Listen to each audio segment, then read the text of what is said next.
My sister mocked my car, laughed in my face, said, "This party's for family only." I drove off, then cut $3,500 of support. She didn't know I controlled. Ethan Cole, 34 male, had been traveling for 8 hours straight through the December snow, my hands aching around the steering wheel as I maneuvered the twisting mountain roads to my sister Melissa's home. The radio played the usual repeated New Year's Eve countdown specials, but I couldn't hear them above the growing excitement in my chest. This would be my first family reunion in 3 years, and I told myself that everything may finally be back to normal. Melissa texted me earlier that morning to check I was still coming and to bring champagne. I had stopped at 4 separate stores to get the pricey brand she had expressly requested, the same one we had enjoyed in happier times when our family felt united. The rear seat was filled with items I'd carefully chosen over weeks of internet shopping, wrapped in paper that matched the color scheme she'd requested for her decor.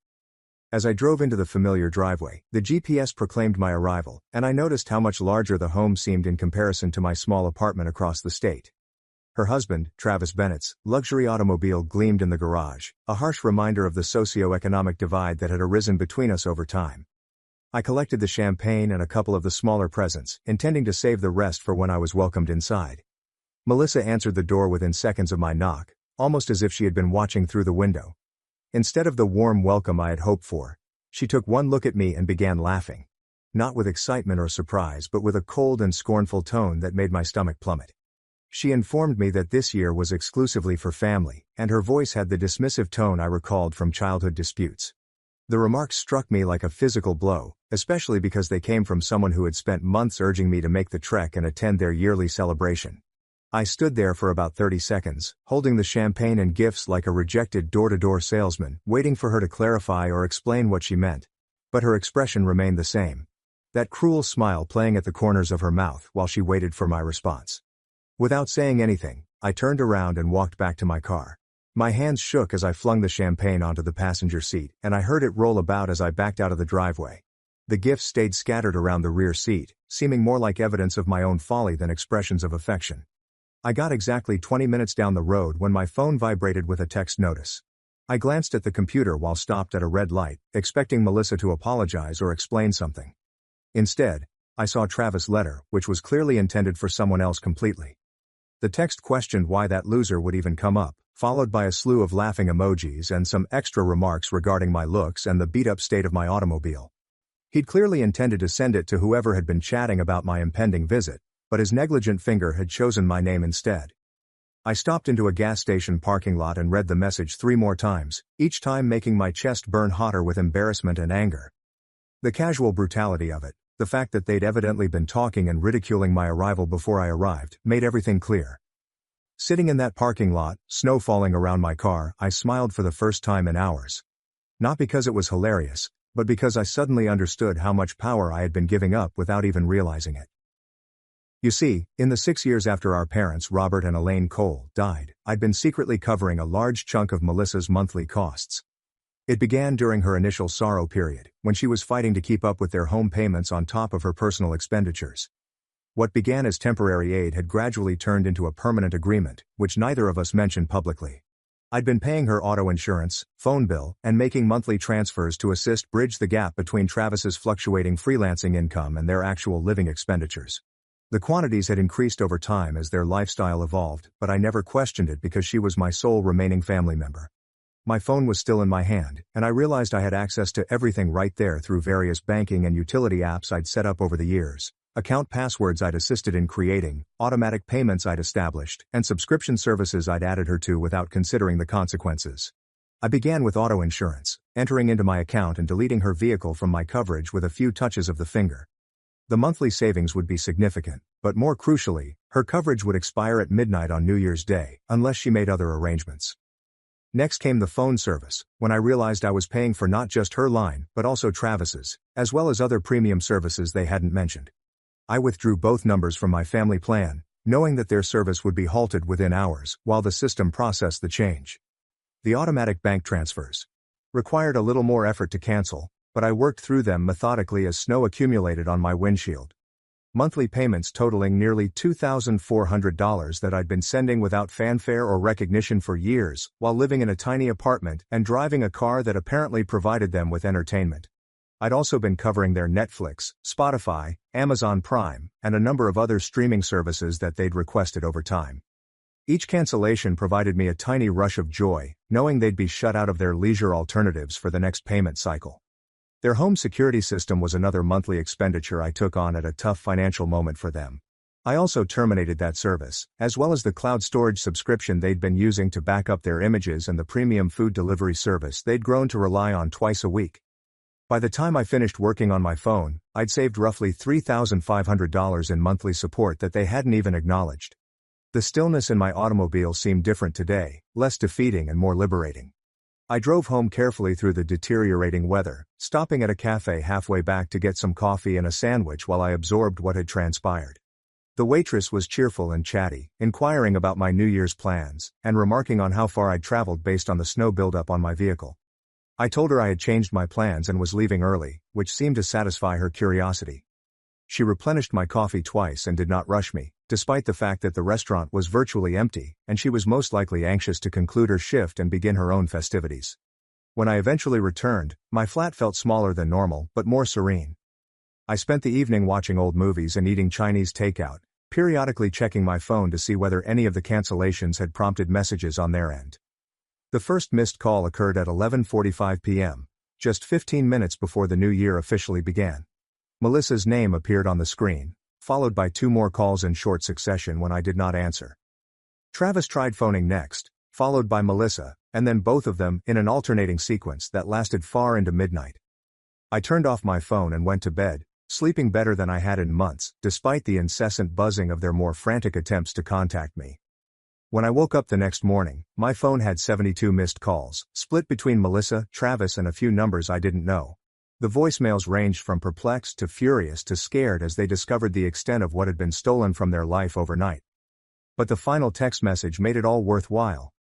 Melissa, who had spent years taking my support for granted and evidently criticizing me behind my back, had written me a simple message early that morning stating that we needed to speak. I made coffee and breakfast before answering, taking my time to write something brief. I informed her that family was just for family, echoing her sentiments from the previous evening, and that I had opted to spend my efforts on individuals who wanted me around. Within minutes, she responded with a big post about misconceptions and how I was overreacting to what was clearly a joke. She argued that I had misinterpreted the issue and was overreacting to something that could have been easily rectified with a simple talk. I responded that the context seemed rather apparent from where I was sitting, especially considering Travis's unintentional honesty about their true thoughts. I told her that I'd spent years trying to help them construct a solid existence, but I'd had enough of being treated like an ATM who just needed social upkeep on occasion. The call resumed soon after I delivered that message, but I was already getting ready for my New Year's Day festivities. I intended to go to a nearby city and treat myself to a nice meal, maybe see a movie, and basically enjoy the first day of what seemed like a completely different existence. Update 1. Melissa unexpectedly arrived at my residence 5 days later. I observed from my window as she waited in her car for over 20 minutes before approaching my door, perhaps deciding which approach would be most effective. She knocked quietly at first, then more insistently, when I didn't reply right away. When I eventually answered the door, she appeared to have not slept well. Her typically immaculate look had been replaced by something more desperate and untidy.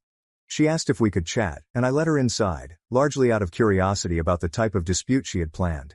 She spent the first 15 minutes apologizing for how she handled New Year's Eve, stating she was anxious about hosting and reacted badly to my surprise presence.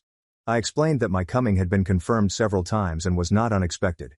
She changed tactics immediately, implying that there had been some family issue she was attempting to shield me from, which was why she had turned me away at the door. When I inquired about Travis's text message, she claimed he had been drinking and that his remarks did not accurately reflect their thoughts. She argued that they both cherished my presence in their life and had simply chosen inadequate ways to express it. I listened to her whole presentation without interrupting, observing how she avoided mentioning any of the financial assistance I had been providing. She appeared to be under the impression that I had just been upset by the social rejection and was unaware of how thoroughly I had demolished our financial arrangements. Finally, she inquired as to what it would take for us to overcome this misunderstanding and resume normalcy. She advised that we start again in the new year and work on mending our connection without allowing ego to come in the way of family relationships. I told her that I believed we had already gotten past it, and that I was totally content with the new normal I had established. When she looked perplexed, I explained that I had spent years providing financial assistance that went unnoticed and seemed unappreciated, and that I had decided to refocus those resources toward my own objectives. Her face became pale as she comprehended what I was saying. She wondered whether I was really going to penalize her financially for what she kept describing as a simple misunderstanding, as if the money had been a gift she'd earned via good behavior. I corrected her, emphasizing that there was no punishment involved, only a reallocation of my resources to individuals and organizations who genuinely valued my efforts. I informed her that she had made it quite plain that I was not truly family in any meaningful sense, thus it made perfect sense for me to cease supporting their lifestyle. She attempted many various techniques over the following 90 minutes, ranging from guilt to rage to promises about how things will change in the future, but I'd had several days to think about it all and I was entirely confident in my decision. Update 2. 3 weeks into January, I received a phone call from Melissa's mother-in-law, Margaret Bennett, whom I had only seen a few times at family events. She stated that Melissa had asked her family for assistance with some unforeseen bills and had been given my phone contact as someone who would know more about the situation. I was nice but didn't say anything about our disagreement or the financial adjustments I'd made. I simply informed her that Melissa and I had decided to set tighter limits around money and assistance, and that they were now managing their own costs. Margaret Bennett appeared to recognize that there was more to the tale than she had been given, but she did not urge for further information. She said that Melissa had been acting unusually tense recently, and asked if there was anything she could do to assist calm their situation. I advised that they seek financial counseling or budgeting guidance, since they appeared to have been living over their means for some time. It wasn't meant to be sarcastic, but I'm sure it came off that way. Around the same time, I began receiving friend requests and messages from mutual acquaintances who appeared to have heard some version of our tale. Melissa had been contacting anybody who might be ready to mediate or give financial aid, portraying herself as the victim of my unexpected and unexplainable brutality. I didn't react to the most of these messages, but I did have coffee with a common acquaintance, Jenna Myers, who seems genuinely worried about both of us. She'd known our family for years and couldn't understand why our connection had deteriorated so suddenly. I gave her a quick rundown of what had transpired on New Year's Eve, including the inadvertent text message that exposed Melissa's actual emotions. I also discussed the years of financial help that had gone unnoticed and unrecognized. Jenna was surprised to learn of the amount of my assistance, as Melissa had never mentioned it during any of their talks. In reality, she appeared to have been complaining about money problems on a daily basis without ever realizing that someone else had been assisting her in finding solutions. Jenna attempted to organize a talk between Melissa and myself, but I rejected. I indicated that I had already heard what I needed to hear, both directly and accidentally, and that I was satisfied with the limitations I had set. Update 3.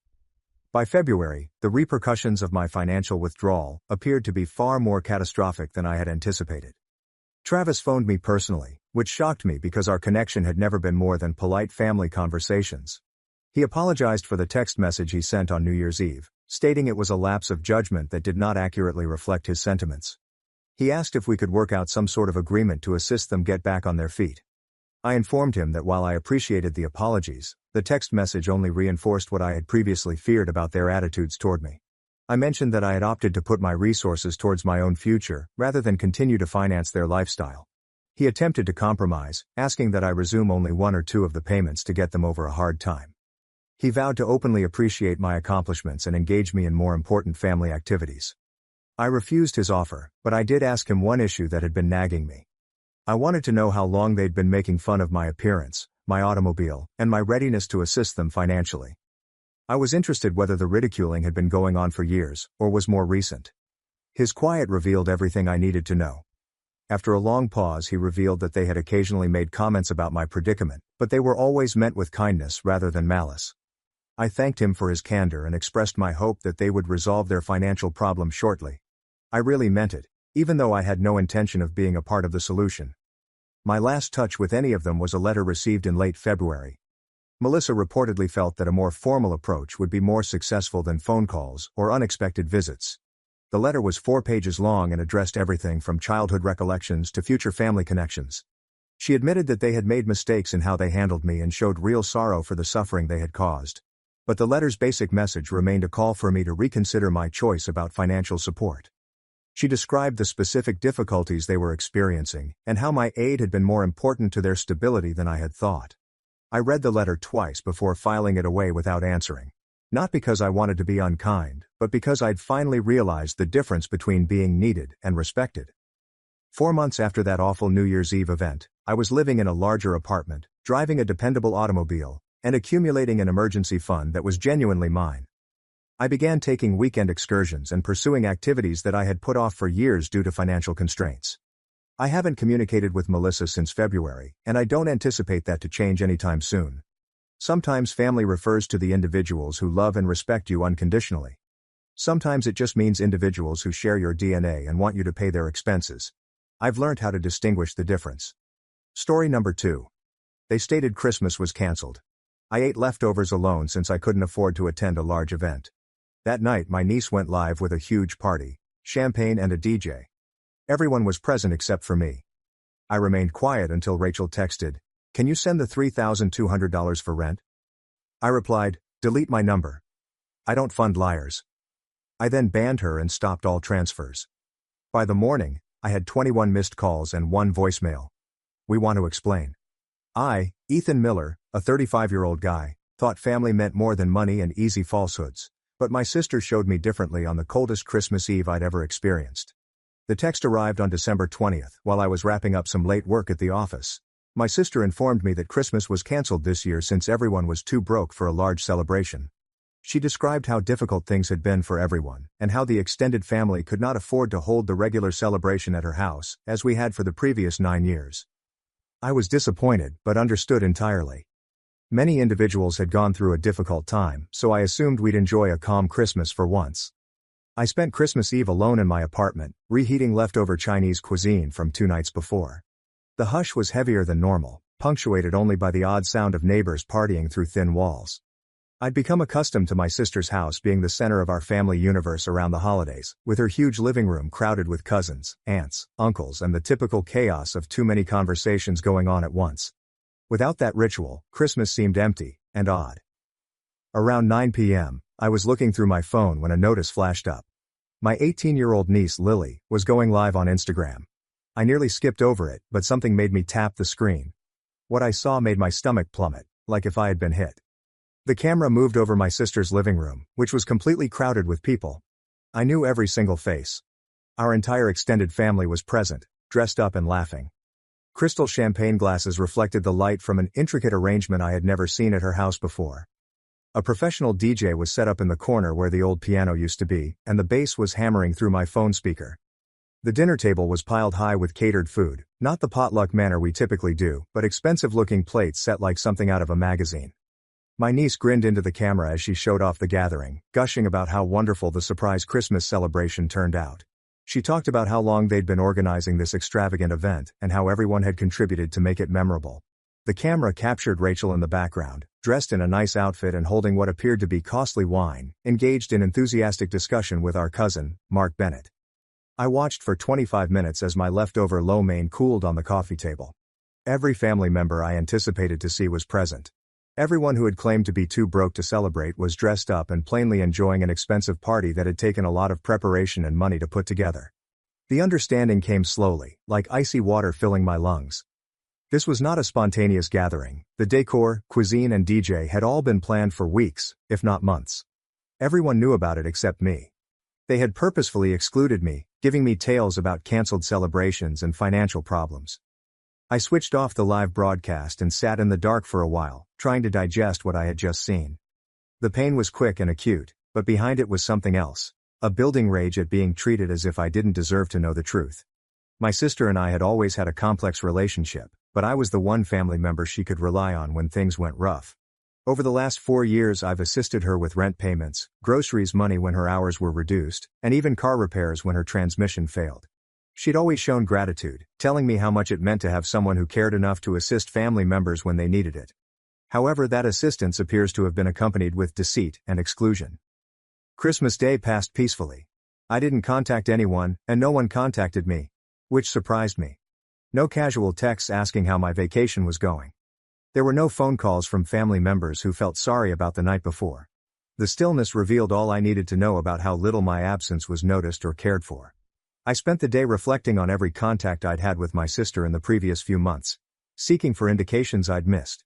The pleas for assistance had increased recently, but she had always seen them as transitory setbacks. She'd described having difficulty paying bills, requiring assistance with food, and struggling to make ends meet as a single mother. I absolutely trusted her since I couldn't imagine lying to my family about financial troubles. Now I questioned how much of it was genuine, and how much was a handy technique to keep money pouring into my account while keeping me away from family functions I would have wanted to attend. The text arrived 4 days later, on December 28, at 3:12 p.m. Rachel required me to provide her the monthly $3,200 for rent and utilities, which I had been doing since September. She added that her landlord, Mr. Hughes, was being tough about late payments, and that she wanted the money moved by the end of the day to prevent any complications. The sum was not insignificant. It was a sizable portion of my monthly salary, which I was delighted to donate because I believed I was assisting family members during a very tough period. But seeing that figure after seeing the extravagant party she had hosted while lying to my face about being broke altered everything. I gazed at the mail for 10 minutes before composing my reply. I ordered her to erase my phone number and stated that I do not finance liars. Then I disabled her phone number and social media profiles, and I instantly entered onto my banking app to cancel the automatic transfer I had set up months before. Cutting those financial links provided instant comfort, but also eliciting lasting anger. I'd been supporting her lifestyle while being barred from attending the family events her lifestyle helped fund. The money I'd been providing her hadn't kept her afloat. Rather, it had been used to fund events to which I had not been invited. I also blocked numerous additional family members who I felt were involved in the scam. If they could collectively plan an exquisite Christmas event while lying to me about it, they could also manage their finances without my assistance. By the next morning, my phone had 21 missed calls from different family members. The banned numbers attempted to reach me, but the calls were immediately denied. I received one voicemail from an unfamiliar number, most likely from a separate phone. Rachel left a voicemail that sounded frantic and desperate.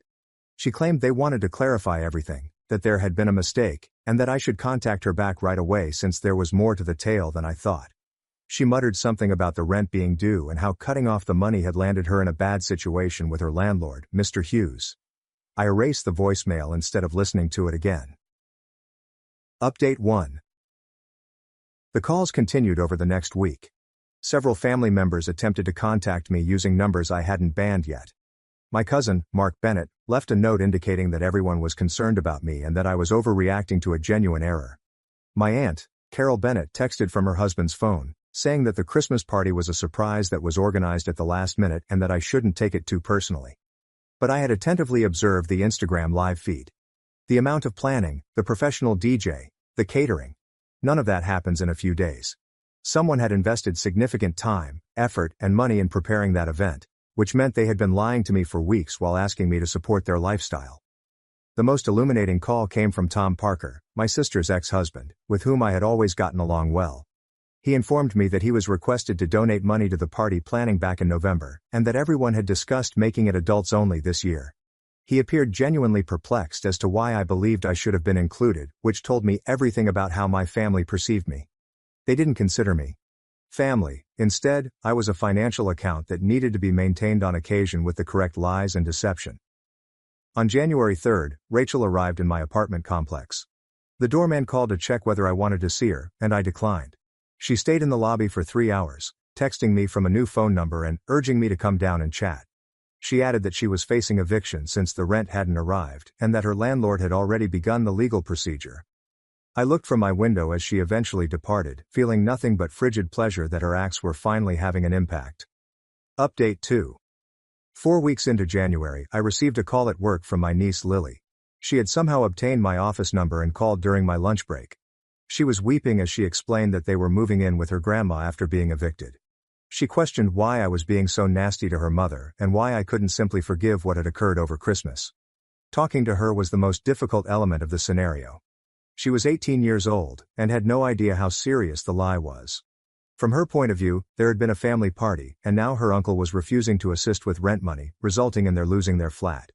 I explained to her as gently as possible that adults make decisions with consequences and that her mother had made certain decisions about honesty and family connections that I couldn't accept any longer. I informed her that I loved her and that if she ever needed anything personally, school supplies, help with college applications, or emergency money, she could contact me, but I would no longer be supporting her mother's family. She appeared to comprehend, despite her continued distress. She added that various family members had been commenting on how difficult and disagreeable I was, but she was beginning to realize there were aspects of the narrative that the grown-ups had not revealed with her. Home February. I learned from a common acquaintance that Rachel had moved back home with our parents, Linda and Robert Miller, who reside in a much smaller house approximately 45 minutes outside of town. Lily needed to shift schools in the middle of her final year. The family referred to it as a temporary arrangement, but temporary often becomes permanent when there are no other alternatives. I felt sorry for Lily, but not awful enough to continue subsidizing a lifestyle based on falsehoods and isolation. Update 3. By March, the family dynamic had drastically changed. My parents contacted me for the first time since Christmas and asked if I wanted to attend Sunday dinner. When I inquired if Rachel would be there, my mother, Linda, said yes, along with numerous other family members who wanted to clear the air about what had transpired. I rejected respectfully but strongly. I stated that there was nothing to clear up. I'd seen who my family believed I was, and how they treated me, and I felt confident in the limits I'd set. My mother, Linda, appeared startled that I wasn't interested in sorting things out, as if months of falsehoods and financial manipulation could be readily forgiven over a family dinner. During those months away from family conflict, I learned something essential about myself. My life was really more tranquil without always worrying about who needed money, and whatever situation demanded my immediate response. I'd been so focused on being the dependable family member who could handle everyone's issues that I hadn't realized how much energy it was taking away from my own life. I began spending the money I'd been giving Rachel on things I truly wanted. Better food, a gym membership, and a vacation I'd been putting off for years. For the first time in a long time, I was living my own life rather than supporting others. In April, my cousin Mark Bennett came out with what he described as a compromise. The family was preparing an Easter party, and everyone wanted me there. He reassured me that Rachel had learned her lesson about honesty and was prepared to apologize for the Christmas mistake. I told him I appreciated the invitation, but that I had other arrangements. I didn't add that my other plans included sitting at home, ordering pizza, and having a relaxing weekend free of family trouble. The most intriguing aspect was how little I missed the ruckus. I had imagined that family meant responsibility and regular financial assistance. But I'd learned that you could love people from a distance while shielding yourself from their stupid decisions. My niece Lily texted me in June to inform me that she had been admitted to 4 institutions with partial scholarships. I gave her a congrats present and offered to help with any outstanding educational expenditures. She congratulated me and stated that she was proud of me for sticking up for myself, even if it made things tough for others. That text meant more to me than any family gathering could have. The final update occurred in June, when I ran across Rachel at a grocery shop near my parents' house. She seemed older and exhausted, yet she seemed genuinely surprised to see me. She requested if we could chat, so I agreed to listen. She apologized for the Christmas issue and admitted to organizing the party for months while begging for money. She stated that she'd been embarrassed by how reliant she'd grown on my financial assistance, and that barring me from family gatherings was her way of escaping the guilt of receiving so much money while not considering me a member of the inner family. The apology appeared genuine, but it also confirmed all I had assumed. I praised her for being honest, told her I forgave her, and stressed that forgiveness did not imply returning to the same interpersonal patterns that had caused the problem in the first place. She wondered whether we could restore a relationship, and I assured her that it was possible, but it had to be based on genuine honesty and mutual respect rather than financial reliance and easy falsehoods. 8 months later, we still chat sometimes and see one other at family functions that I choose to attend. The money demands have entirely ended, and our relationships are more real since they are not based on her desire for financial assistance. Lily began college in the autumn, and I assisted with her expenditures directly, rather than sending money via her mother. I discovered that family connections are considerably stronger when they are based on choice rather than duty, and that often the individuals who profess to need you the most are the ones who show you the least respect. The Christmas dinner I was not invited to turned out to be the finest gift I never got. It clearly showed me where I stood and allowed me to adjust my viewpoint. My parents skipped my wedding for my sister's beach trip. Months later, they begged me to attend my sister's, and I said, "Not this time." I'm 32 years old and I recently got engaged to my girlfriend, Olivia, who is 28 years old. We've been dating for 5 years, and no one was surprised when I proposed. Our family's new marriage was on the way, and everyone appeared pleased for us. My parents congratulated us. My younger sister, Madison, 27, was thrilled, and my oldest brother, Ethan, 36, stated he was looking forward to the big day. Everything appeared okay at first. Olivia and I agreed on our wedding date rather fast. It was not arbitrary. We chose the anniversary of the day we met. That day had always held particular meaning for us, and getting married on it seemed natural. We nailed it down, reserved the venue, and began planning. At first my family seemed to agree.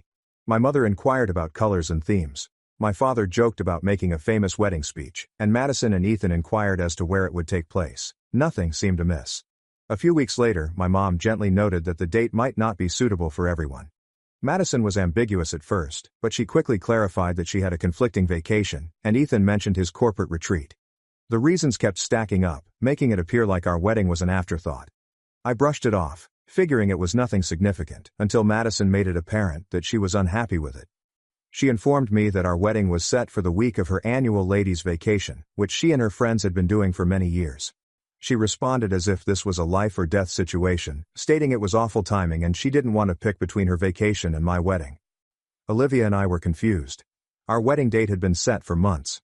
Madison's trip was something she and her pals might organize at any moment. It was neither a job duty nor a family emergency, it was a vacation. I informed her that she was, of course, invited to the wedding, but we were not changing the date. That's when my mother started pressing.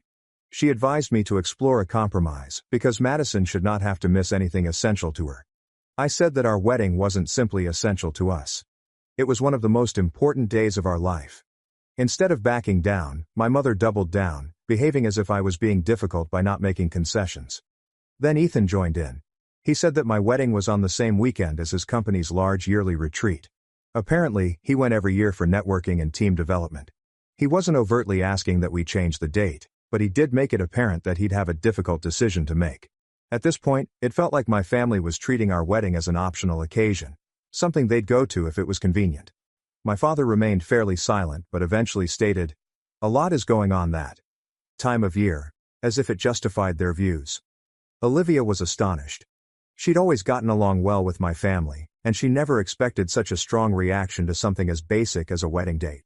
She inquired whether my family had always been like way, prioritizing their own convenience before showing up for me. Looking back, I noticed that they had a pattern for doing this. They constantly expected things to revolve around them. My mother offered another solution, proposing we postpone. She kept presenting it as if we were being inflexible, when in fact we were the ones being instructed to rearrange things for everyone else. At this time, I'd had enough. I informed them that the date was final. We were not going to postpone just because Madison wanted to drink drinks on the beach or Ethan had a business function. We gave everyone plenty of warning, and they were welcome to come if they wanted, but we weren't going to adjust our plans to fit their schedule. Madison did not take it well. She went on to say that I was being selfish and that family should come first. I reminded her that this was my wedding, not just any family meal. If she truly wanted to be there, she could forego a vacation for once in her life. The situation began to worsen. A cousin contacted me, informing me that my family was discussing how difficult I was acting. It seemed as if they'd altered history. They weren't the only ones who failed to prioritize my wedding. I was the one making things tough by expecting them to be there. Some people supported me, while others claimed I was generating unneeded controversy. Olivia warned me not to let it get to me, and she was correct. We were pleased with our decision, and we were not going to let this foolishness dampen our enthusiasm. Then I issued them a final warning. The date was established, we were not going to change it. If they wanted to be there, that's terrific. If not, it was their decision. But I wasn't going to continue entertaining this debate. Madison and my mother refused to accept this and continued to push. That's when I knew it wasn't simply about scheduling issues. This was about control. My family was used to my bending over backward for them, and they didn't like that I was standing firm. Fine. If they didn't want to come, that was their decision. But I was not about to urge them to attend my wedding. Madison did not let it go. She resumed messaging the day after I made it plain that the date would not change. There was no dispute this time, just one guilt trip after another. She went on to say that she had been looking forward to her yearly trip for months, that she had already paid for everything, and that it was unfair that she had to pick between a vacation and her own brother's wedding. Every few hours, another message would appear. She wasn't begging me to modify the date anymore. She acted as if I had harmed her by not doing it. Then my mother stepped in. Initially the messages were not straightforward. They were subtle and almost casual. Things like, "Family should always come first," and, "You'll understand when you have kids someday." However, it didn't take long for her to shed the act and get to the point. She believed I was obstinate, and she was quite unhappy that I refused to be flexible. Apparently, Madison was not the only one who had a problem. She began describing additional family members who were furious. No names, no specifics, just generic statements about how many people believe you don't care about your own family. Ethan stopped responding completely. There are no texts, phone calls, or anything. Until now he hadn't been as outspoken as Madison, but it was clear he had picked a side. I wrote him a couple of texts regarding wedding plans, not about the turmoil, and received no response. He'd decided his business event was more important, and that was it. Then my father finally spoke out. I expected him to support me, but instead he paused before adding that he and my mother were debating attending. Instead of making a solid decision, he pretended that skipping my wedding was an unintended consequence of family difficulties. He attempted to soften it by adding something about how they didn't want any stress on our wedding day, but the message remained obvious. They were upset that I was refusing to give in, and they were considering skipping their own son's wedding because of it. Olivia's parents, on the other hand, could not believe what was going on. They had been watching things unfold, and when they found out that my parents may not attend the wedding, they were done being nice. They repeatedly reassured us that we were not in the wrong, and that no matter what my family did, they would totally back us. Olivia and I agreed we wouldn't wait for my family to approve of our decisions. The wedding was still occurring, and we were looking forward to organizing it. We began refining arrangements, organizing events, and planning a day that would be exciting regardless of who showed up. That's when the family began dividing into teams. Some of my relatives, aunts and uncles contacted me, either to congratulate us or to confirm their attendance. But some were plainly standing with my parents and Madison. I learned via the grapevine that my mother and Madison had complained to everyone about how cruel I was being. They said that by refusing to compromise, I was causing problems. Then the Facebook post occurred. My mother never addressed me personally, but it was clear who it was about.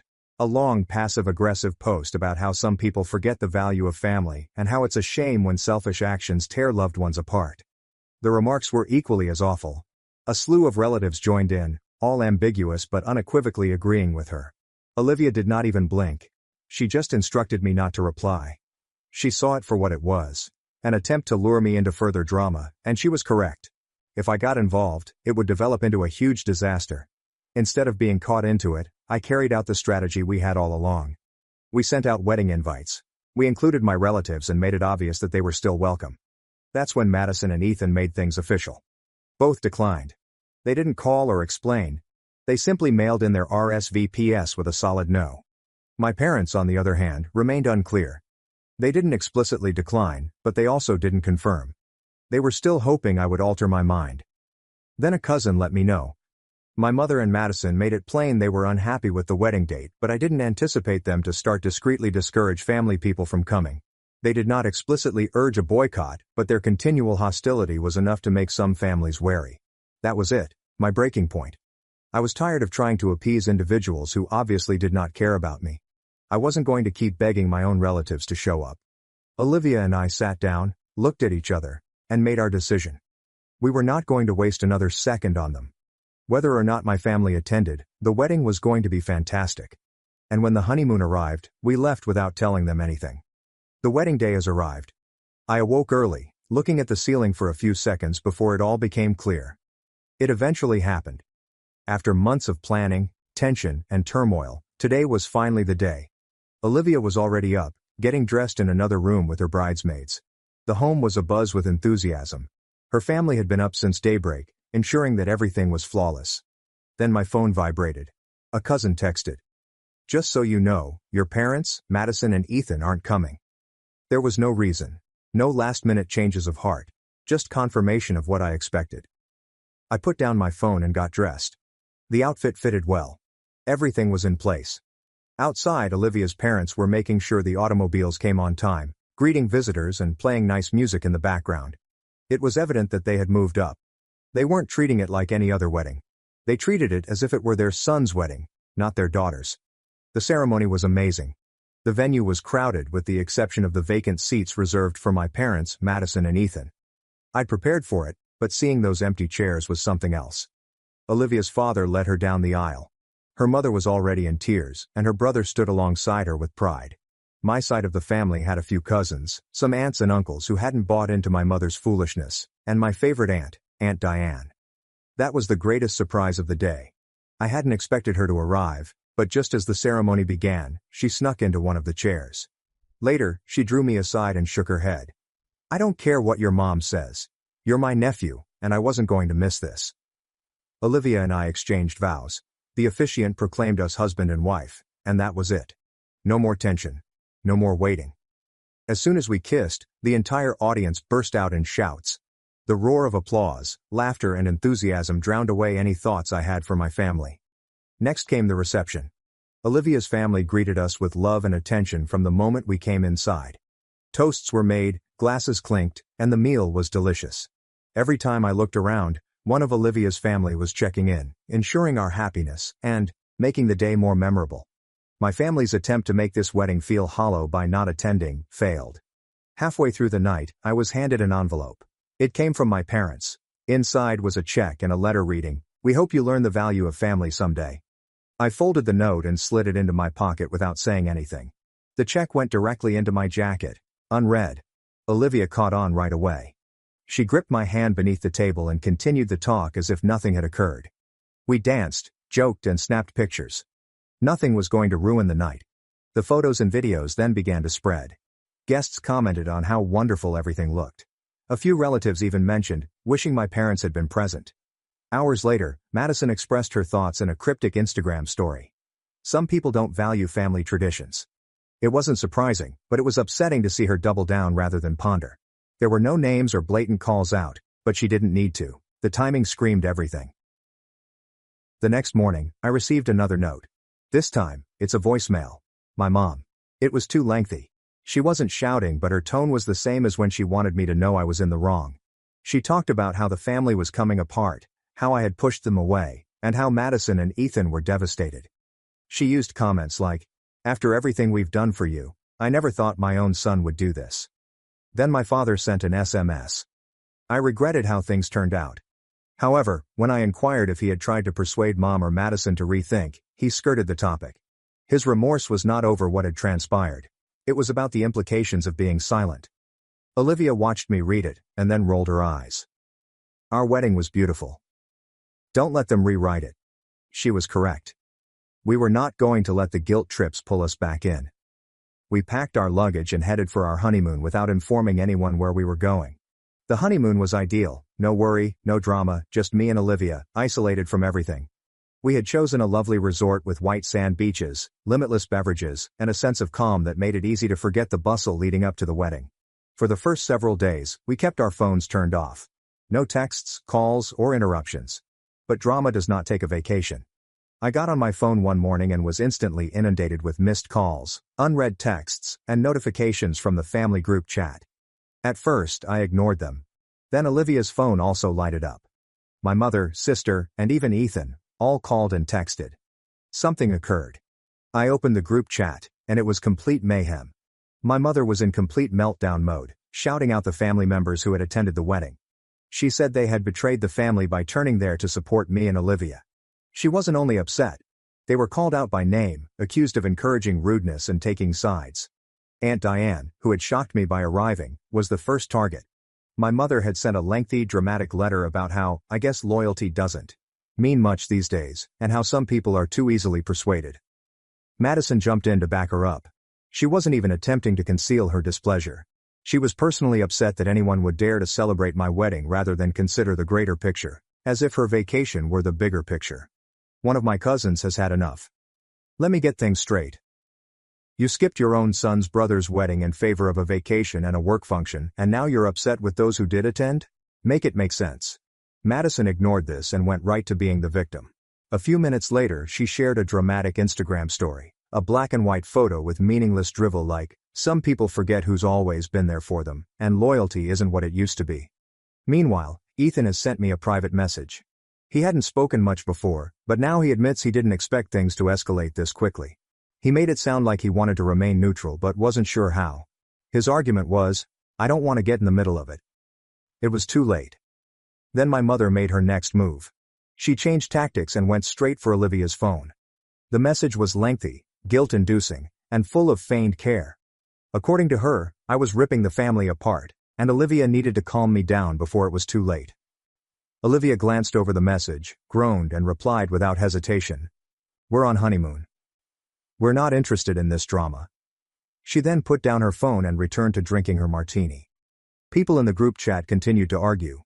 While my mother and Madison were furious, a growing number of family members began to object. More photos and videos from the wedding had appeared online, and it was clear how joyful everyone had been, even without my parents, Madison and Ethan. Then Aunt Diane snapped. You are humiliating yourself. You made your decision. Now deal with them. That's when my father stepped in. Not publicly, of course. He sent me a quiet, half-hearted note. I regret how things turned out. That was it. There was no meaningful apology. No standing up to my mother or Madison. Just another pointless regret with no action plan. Then Madison learned about the honeymoon. Apparently she assumed we were still at home, most likely dealing with wedding cleaning or whatever else she expected us to be doing. But when she learned we were already on a plane and enjoying beverages on a beach without alerting anybody, she became agitated. The group conversation blew up again. She began yelling about how, wow, guess we really mean nothing to you, and you couldn't even tell your own family where you were going. That was enough for me. I sent one final message. You've all made your decisions. I created mine. Have a good week, I said, muting the chat.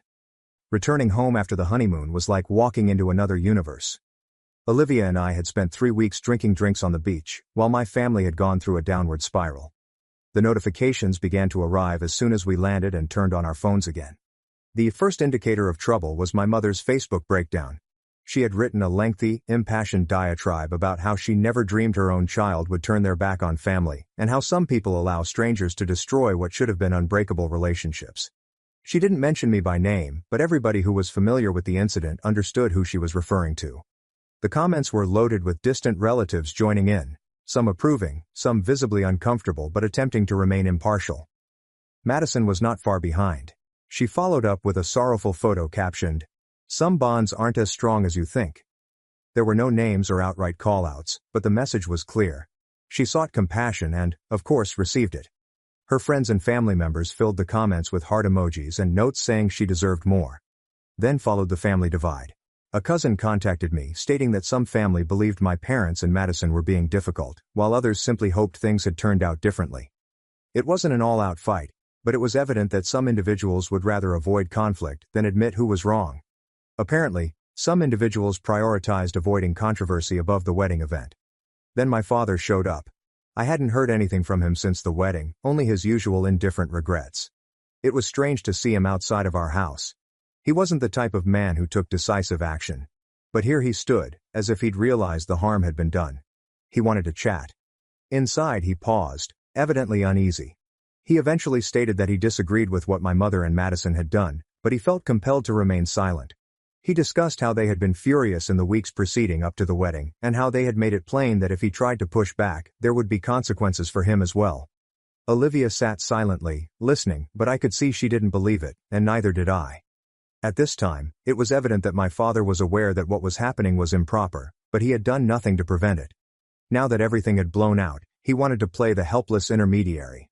Olivia did not hold back. She reminded him that he had let it happen. He stood by and watched while my mother and Madison spun falsehoods, guilt-tripped family members, and boycotted their own son's wedding over absolutely ludicrous reasons. That's when I issued my demand.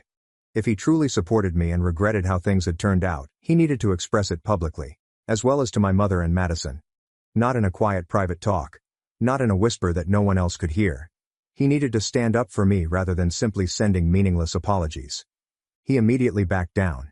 He murmured something about how complex it was and how he didn't want to make it worse. In other words, he was unwilling to take a stance. He preferred to remain in the background and observe everything rather than speak out. That is all I needed to hear. Madison's final move came after he had departed. She sent me a long, insane text about how selfish I was and how I had broken the family's harmony. She went on and on about how I had embarrassed her and how, this is why no one respects you anymore. That was all. I was finished. I blocked her. No more texting, no more passive hostile social media posts, enough of her crap. Gone. Not long later, Ethan reached out. His message was straightforward. I should have done more. I apologize.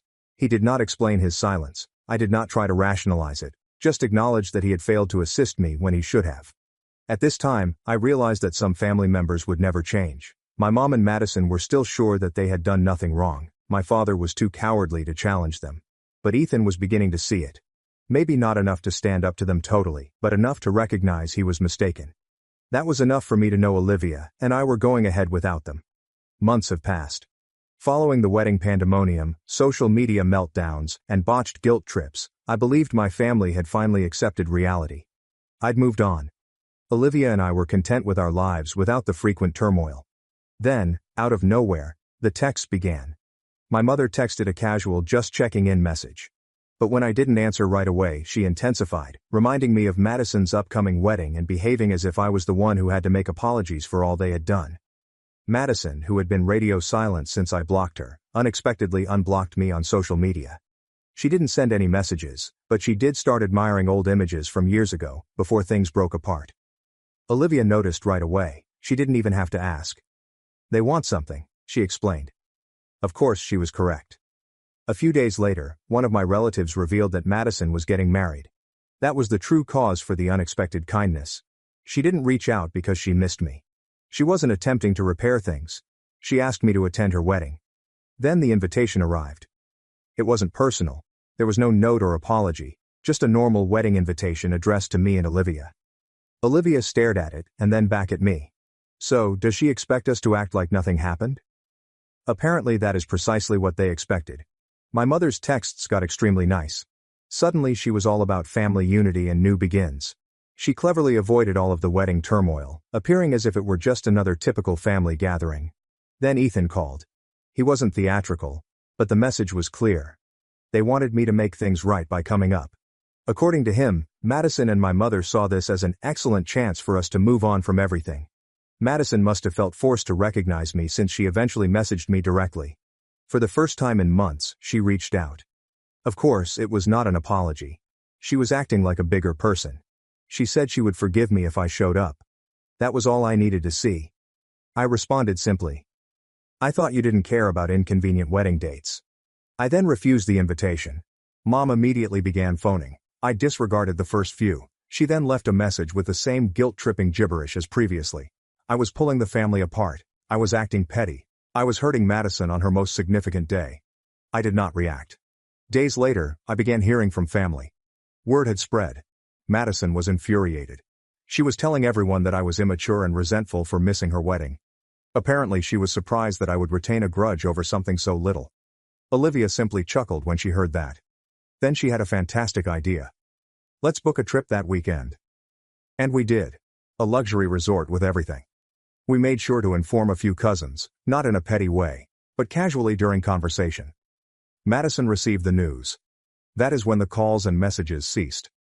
Madison and my mother must have known that nothing they said would change my mind. There will be no more false lovely texts, no more frantic attempts to coerce me into going. Then my father grabbed out a short message. "I regret how things turned out." Same as before. The same meaningless regrets with no genuine action. I did not react. At that time, I had all the closure I required. Madison's wedding came and went, and I heard nothing about it. No last-minute requests. There are no last guilt trips. It was as if they had finally understood that I was not going to go. Olivia and I spent the weekend at the beach, blissfully unconcerned. And that's when I understood we were finally free. Madison's wedding week arrived, and Olivia and I couldn't have been more relaxed. We spent the weekend like any other, carefree and unconcerned with the family drama that had dominated the previous several months. Madison had attempted to manipulate the situation, but we had moved on. The wedding weekend passed, and we spent it in complete tranquility. We didn't get caught up in the intensity of the situation.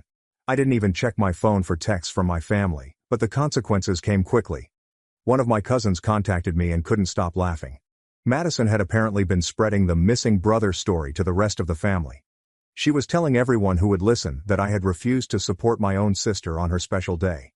My absence was somehow portrayed as the worst betrayal, and she made it appear as if I was the one hurting the family. It was not only Madison. A few days later, I entered Facebook and saw my mother's message. It was one of those ambiguous dramatic statuses, plainly aimed at me. She bemoaned how some people just can't put the past behind them, and how family should come before petty grudges. It was a classic attempt to guilt-trip me into submission. Ethan sent me a last-minute appeal, stating he regretted things had gone differently and hoped I would rethink attending Madison's wedding. For once, he admitted that our family had handled matters poorly. Nonetheless, he refrained from explicitly criticizing their actions.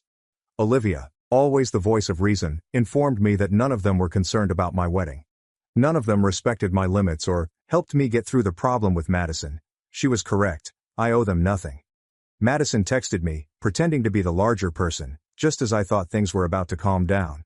She replied, "It would mean a lot if you came, but I understand if you're still holding a grudge." It was a phony olive branch, but I saw through it. I didn't waste time exchanging niceties.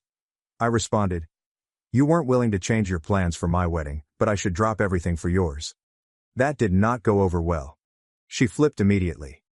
Within minutes she accused me of being selfish and fixated on the past. I was not surprised. It was the usual Madison, constantly attempting to change the script when things didn't go her way. My mother wasn't done either. A few hours later she called, teary and frantic. She said that the family was breaking apart because of me, and that if I didn't fix things, they would never be the same again. I was not buying it. I'd heard this manipulation too many times. I told her plainly, "Madison and the rest of you made your choices, and now I'm making mine." That was the last time I took her calls. Regarding the wedding, I heard bits and pieces from the extended family. There was some little rumor about tension throughout the event, such as Madison repeatedly criticizing my absence and how unjust it was, but I didn't care. Madison had created her bed, now she had to lay in it.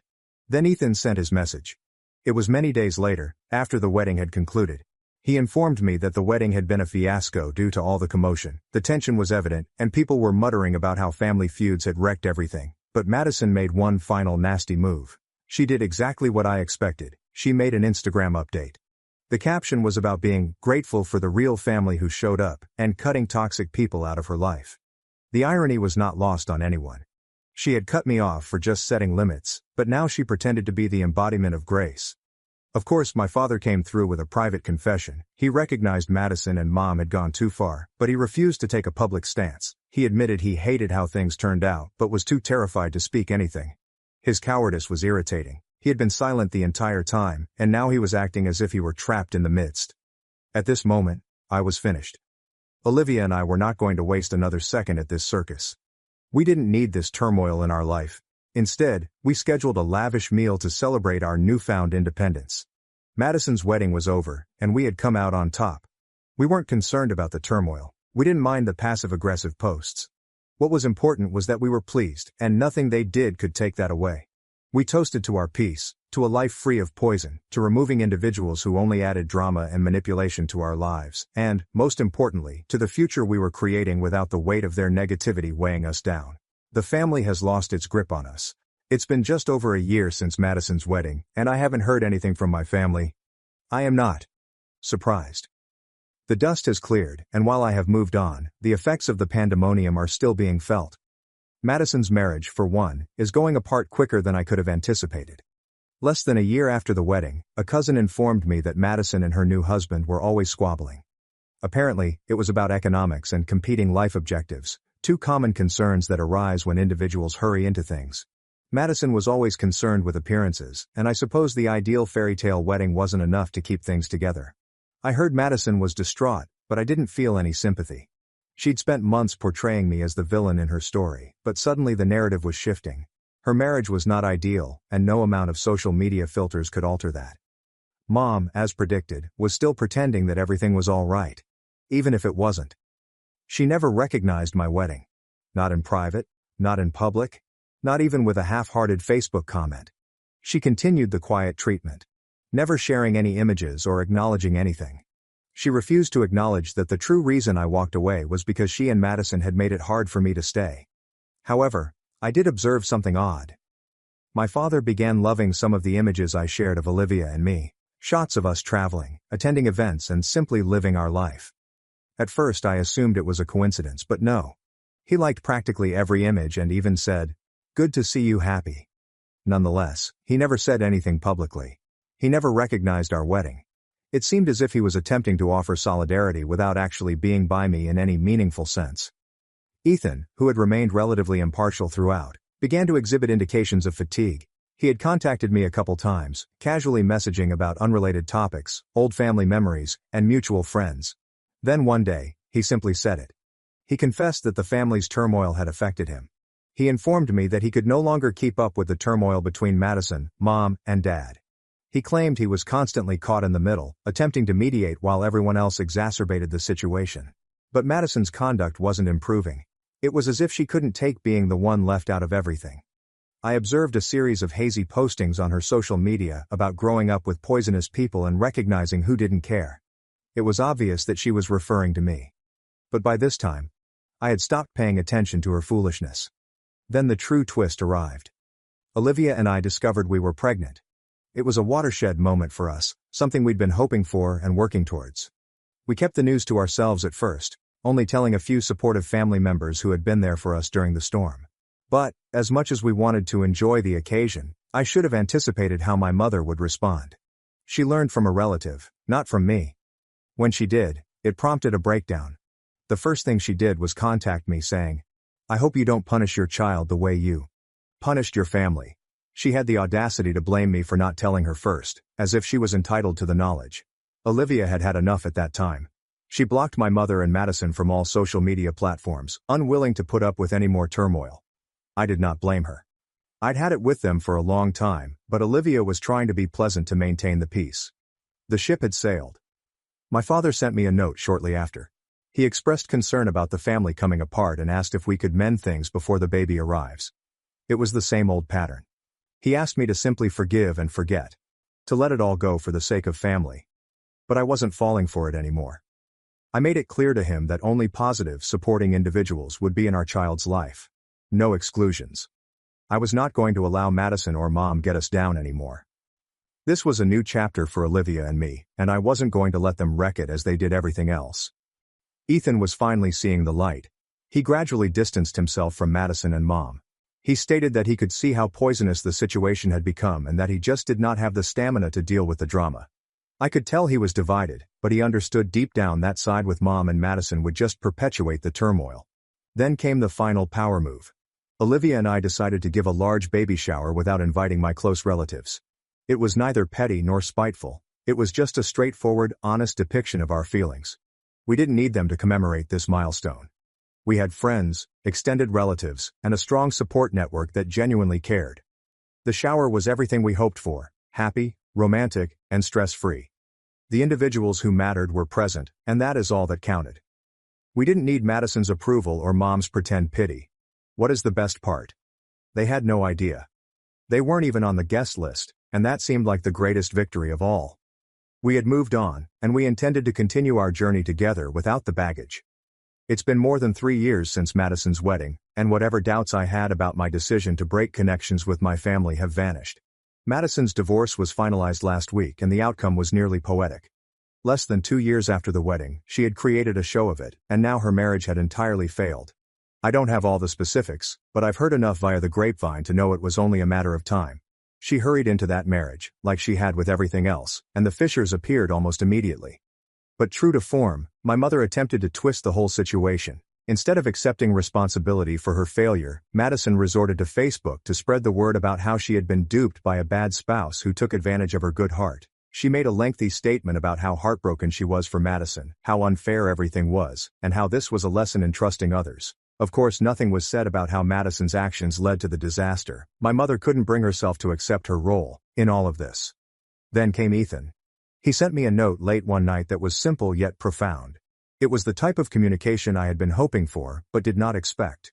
It read, "You were correct. Mom and Madison are poisonous." That was all. There is no fluff or excuses. Just the facts. I was not even furious. Ethan had spent years pacing the line between us and them, attempting to maintain peace. But now he'd seen it as well, and I could tell he'd had enough. I did not respond straight away. I knew Ethan needed time to process, just as I did. A few days later, my mother delivered her apology. She sent me a lengthy email expressing she was sorry for how things had ended out and how difficult the entire situation had been for her. But as usual, it wasn't a genuine apology. It was more about how she was dealing with the consequences, how difficult it was to lose her kid, and how much she hoped we could all get along. She made care to note how much suffering she'd been in throughout the ordeal, which unsurprisingly, did not include addressing how much she contributed to the disaster. Then the real kicker arrived. A cousin with whom I still maintained some sort of contact reached out to warn me about a family gathering that my mother was preparing. Mom apparently planned a surprise gathering to push me to make apologies. She informed everyone else that she was praying for a miracle that would reunite the family. It was evident that she was trying to put me on the spot and push me to be the bigger person. Olivia had no patience for this, and I couldn't fault her. She firmly stated, "Our child does not need to be around that negativity." No way. I fully agree with her. We'd come so far in creating a tranquil existence, and I wasn't about to allow my mother or Madison drag us back into their toxic drama. There was no way I was going to go into a reunion where I was supposed to be the villain. So I did what I needed to do. I formally blocked my mother, Madison, and everyone else in the family who continued to support their side. It wasn't just social media, I banned them from everything. Texts, emails, and everything. I was not going to play those games anymore. Then my father sent me a final SMS. It was similar to his previous communications in that he expressed sorrow but was still unwilling to openly support me. He just responded, "I wish things had turned out differently, but I understand why you're done." A simple, "I get it," but it felt like a cop-out. He never apologized for how he allowed my mother and Madison abuse me, and he never took a public stance. He still wanted peace, but at this time, I couldn't accept it. Madison, of course, was not finished. She messaged me directly on Instagram, asking if we could chat. She informed me she was ready to move on and wanted to re-establish our family relationship. But at this point, I'd had enough.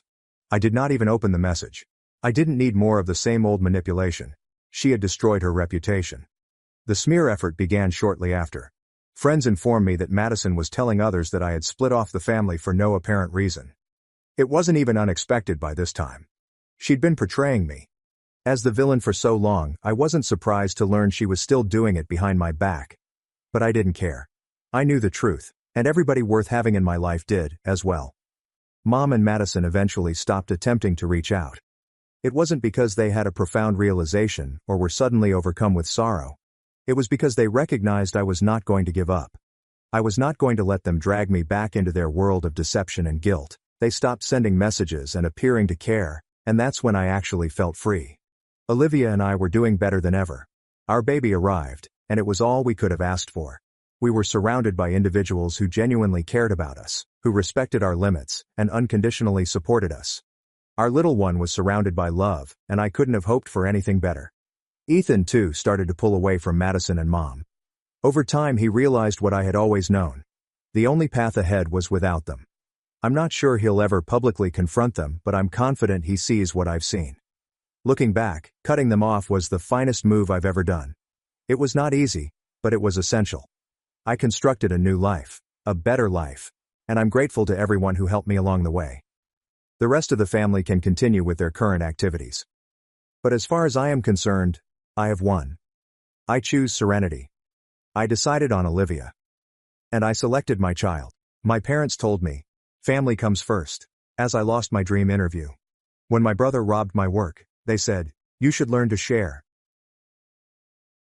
My family has always treated my brother like king and me like an extra. So I packed everything, walked out, and began creating on my own.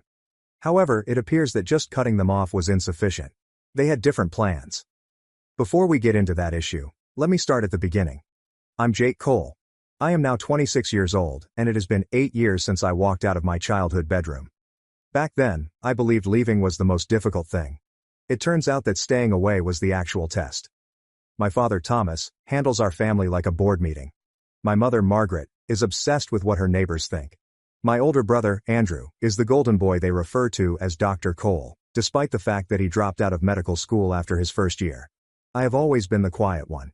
I produce short videos with a second-hand camera and a laptop that barely works.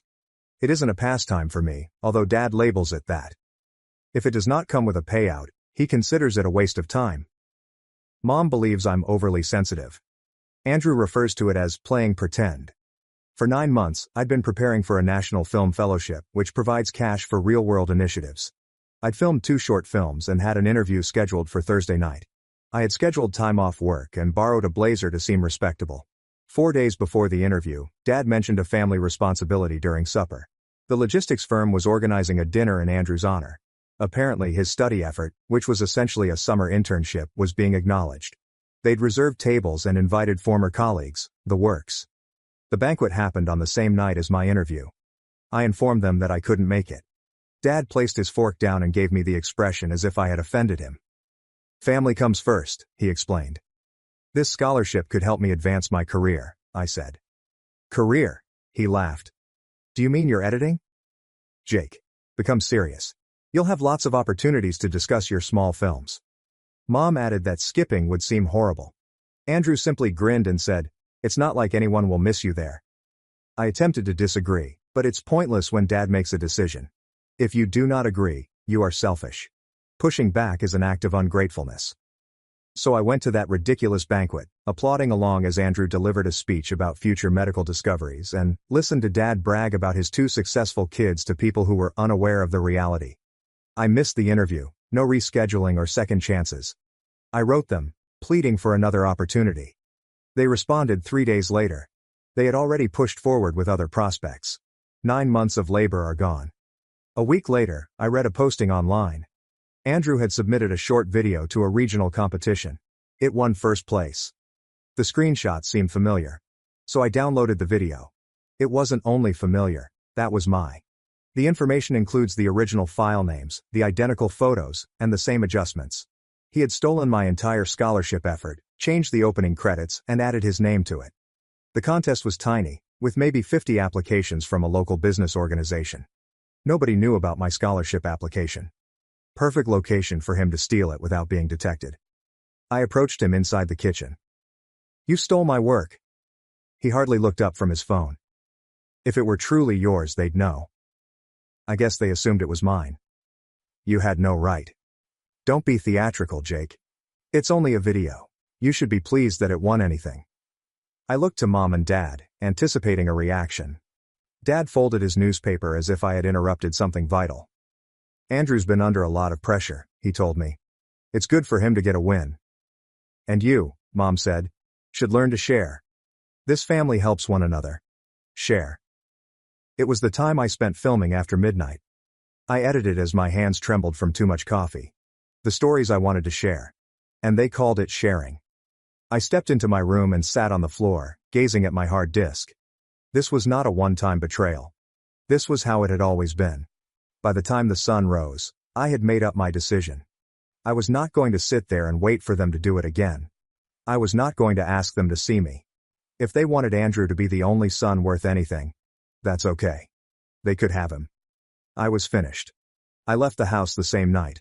I did not bang doors or shout. I only brought a camera bag, a duffel bag with clothing, my hard drive, and a laptop. That was it. I left a quick note on the kitchen counter. "Don't wait up. I'm done." He walked away without looking back. The first 3 nights I slept on a co-worker's couch. It was tight and unpleasant, but I didn't mind. It was still preferable to sleeping under the same roof with individuals who treated me as if I were nothing. On the 4th day, I discovered an ad for a little flat on the east side. It was a rundown 2-bedroom with peeling paint, a leaking faucet, and paper-thin walls, but the rent was affordable provided I kept working. The other room was already occupied by Daniel Blake.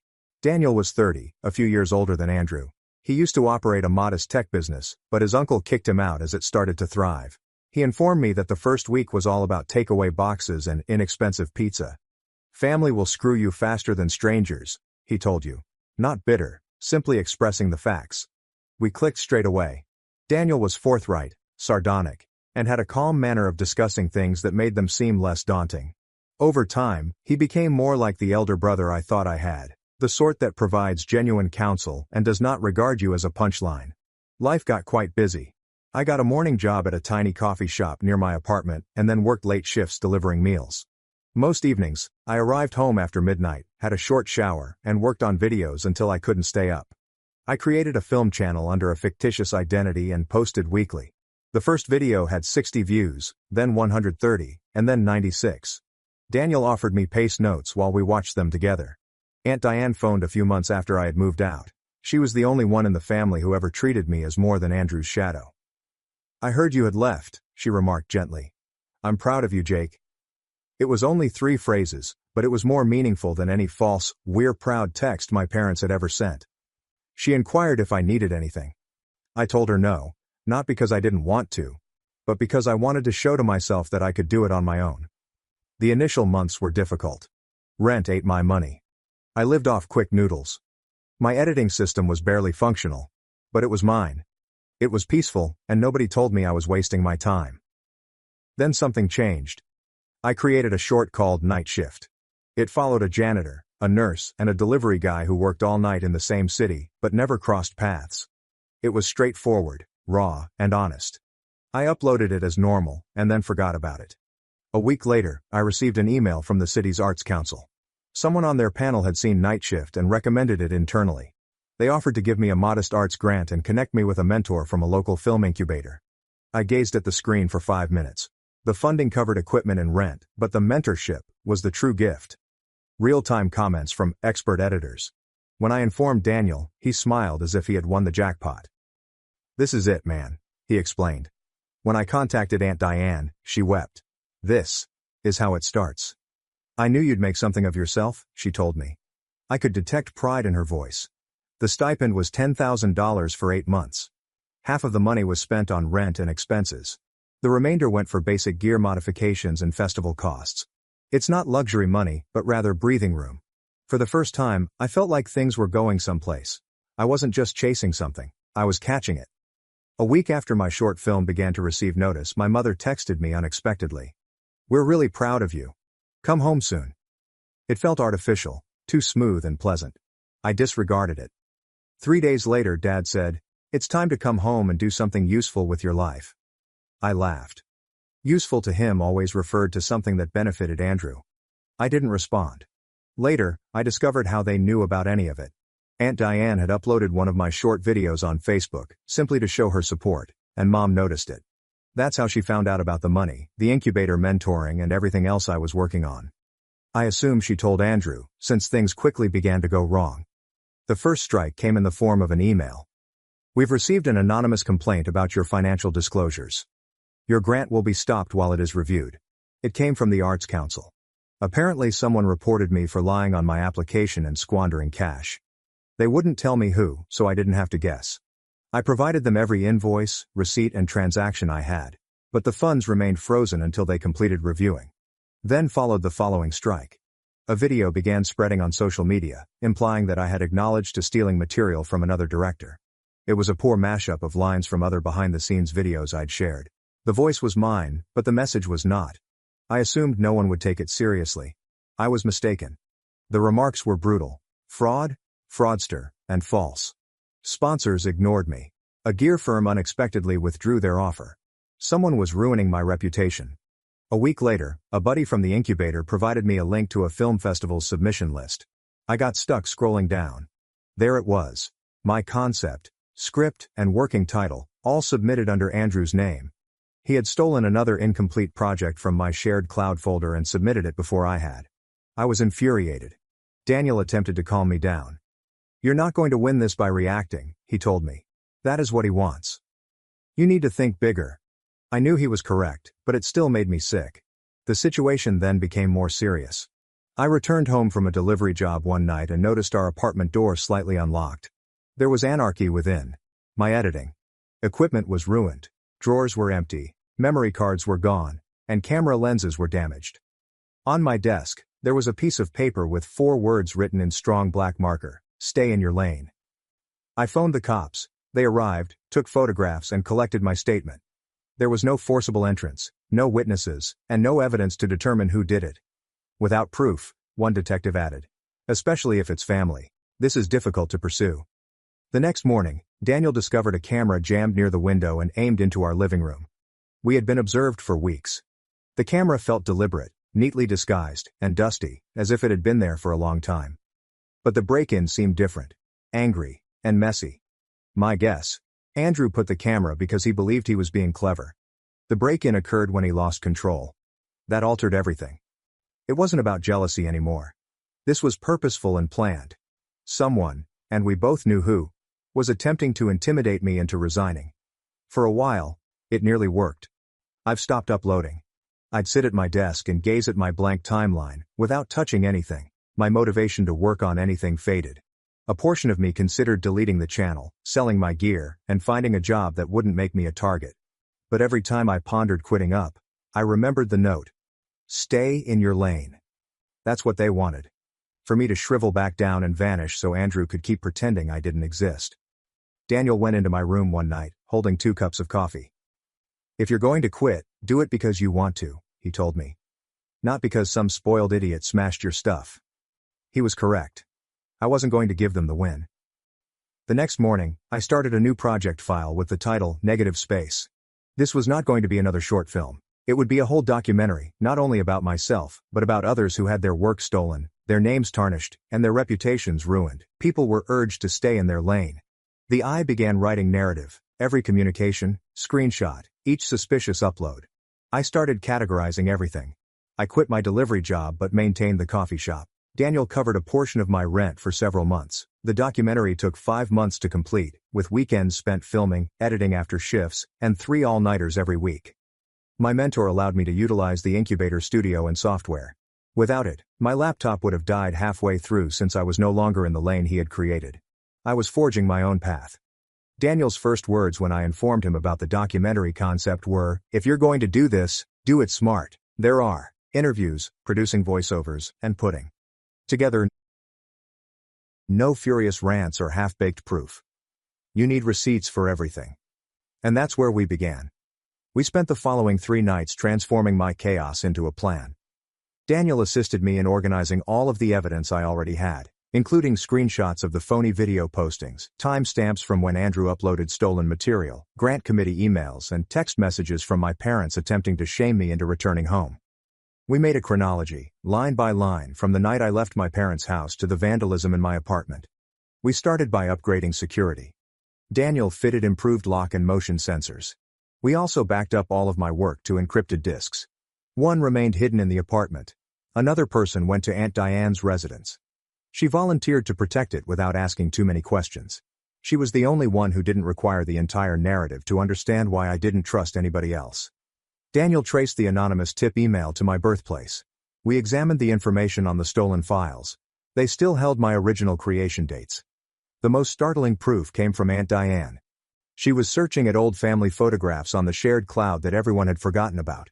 She discovered a folder named End Projects, which had drafts of blogs criticizing me, bogus video files, and a paper titled Reputation Management Plan. Andrew had kept it as a backup and never cleared it out. He kept all the evidence since he never expected to be caught. I contacted the incubator mentor who had provided help when I got the funding. I stated what was occurring without going into too much detail and asked for guidance. She advised me to contact a lawyer that specializes in creative property and digital rights. She even suggested one.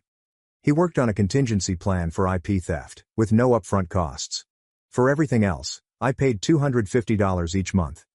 Daniel paid $1,000 in filing expenses and instructed me to shut up when I tried to pay him back. The attorney's advice was straightforward. Do not go public yet. The more you communicate online, the more they will distort. Build your case discreetly. Then, when you move decisively. He assisted me in initiating the official procedure of issuing a demand letter to Andrew for intellectual property theft and slander. It wasn't a lawsuit, but it was the first legal step. I began recording Negative Space, not me sobbing, but what happens to anyone who builds something. I videotaped night shifts, interviewed other authors who had been copied, and photographed my empty desk where the damaged equipment used to be. It was not pretty. It wasn't even polished, but it was genuine. Which was the objective. I shared a 3-minute teaser including break-in video, images, and a narration about jealousy. A movie blog took it up. Views increased from hundreds to tens of thousands. The attention generated fresh opportunities. A tiny documentary group contacted out to provide input. They even asked whether I would consider submitting Negative Space to a festival with which they collaborated. I wasn't prepared yet, but I thanked them. The prospect of my narrative reaching a genuine audience motivated me to push harder. The documentary collective waived my application cost as part of a festival relationship. Without that, I would not have been able to pay the $100 entry. Then I received an unexpected email. Negative Space has been approved for a forthcoming presentation at a major indie film festival. I looked at the message for a full minute before believing it. My first feature-length production, born of sabotage and rage, was scheduled to be shown in front of actual reviewers and industry professionals. The timing couldn't have been better. For only a few hours later, I received another email from my mother. We are having a family dinner this weekend. Your father thinks we can help you rebuild your reputation if you're prepared to be reasonable. Dad sent a different message. We can repair it. Let us speak like adults. There was no apology. There is no allegation of vandalism, theft, or lying. Just another attempt to make me believe I needed them. I showed the text to Daniel. He raised an eyebrow. They're scared, he added. And they're trying to pull you back in before you do something they can't control. I promised to go, but not to reconcile. I want information. I wanted to record their words. Daniel and I planned everything out. I'd have a little recorder in my pocket, and he'd sit in the car outside with a laptop, recording timestamps while I texted him coded messages. The strategy was not about vengeance, yet. It was about being ready. By the time dinner arrived, Negative Space was well into production. I had hours of film, more proof than I'd ever dreamed, and a legal road was beginning to emerge. For the first time since leaving home, I did not feel helpless. And this supper wouldn't change that. They believed they were bringing me back under their control. What they didn't realize was that I was finally prepared to reveal everything. And I was not going to accomplish it through ranting or vengeful posts. I planned to accomplish it with proof. I arrived for supper at my folks' place on a chilly Sunday evening. I hadn't been there since the night I left, and it seemed weird to stand on the same front porch where I used to sprint as a child. Mom answered the door before I even knocked. Jake, she continued, beaming as if we were long-lost pals. She drew me into an embrace that lasted too long and seemed artificial from beginning to end. Inside, everything looked the same. My old middle school portrait was still hanging in the corridor, crooked and ignored, as if no one had realized it was skewed. Dinner was already prepared, a huge table filled in far too many dishes for 4 people. Dad sat at the head of the table, holding a glass of water and looking through his phone. Andrew reclined back in his chair, phone in hand, seeming bored as if he was doing me a favor by just being there. Glad you could finally make time for family, Dad replied without looking up. Glad you invited me, I answered, keeping my voice steady. The small conversation began straight away. Questions about my short films and remarks about how busy I must be with all of my internet activities. It was their method of minimizing things without seeming too blatant. I did not bite. I answered each question quietly and in a neutral tone. I knew every word was important now, and I wanted them all recorded. Halfway through the dinner, Dad cleared his throat and put his phone down. Let's talk about why we're really here, he advised us. Your mother and I think it's time you started thinking about the future, about the family's future. I nearly laughed. So what precisely does that mean? Mom leaned forward and folded her hands. Andrew is starting a medical consulting practice, she announced, as if the words were sacrosanct. It is a great chance, but he cannot do it alone. We were hoping you could work with him. Partner how? I inquired, even though I already knew. You have a platform, Dad explained. A growing one. You could manage marketing, publicity, and outreach, all of which you excel at. And in exchange, you'd be a part of something larger than your online endeavors. For years people referred to my employment as a pastime. Now that Andrew needed assistance and I had an audience, it was suddenly a useful talent. They did not respect what I did. They simply saw something they could use. Andrew grinned. To be honest, Jake, the entire plagiarism incident and grant situation did not help your reputation. Working with me might assist to tidy that up. I gazed at him. You mean the plagiarism controversy you started? He shrugged as if it was nothing. Water under the bridge. People forget stuff. But people don't forget when you're associated with someone successful. I took a slow breath. Let me get things straight. You want me to use my skills and name to help Andrew's business so that I may solve an issue he caused? Mom jumped in soon. This is our chance to put the past behind us. We're family, Jake. Families benefit one another. I held my voice steady. Where was the aid while I was struggling to pay my rent? When my work was taken, where was the help? Dad frowned. You are being theatrical. We have always backed you. We gave you everything you needed. You gave Andrew everything, I explained. And you blame me for being upset about it. The room was silent for a time. Mom attempted to recover with a gentler tone. We are trying to construct a bridge here. Do not ruin it with bitterness. I slumped back in my chair. Bitterness is not the issue. Reality is. That's when Dad moved a folder across the table. We had a draft agreement drawn up, he told me. This is a basic family partnership agreement. Read it over. I opened it. The words were ambiguous and one-sided. It granted Andrew authority over branding, content, and income decisions. My name was mentioned once under marketing support. That was a joke.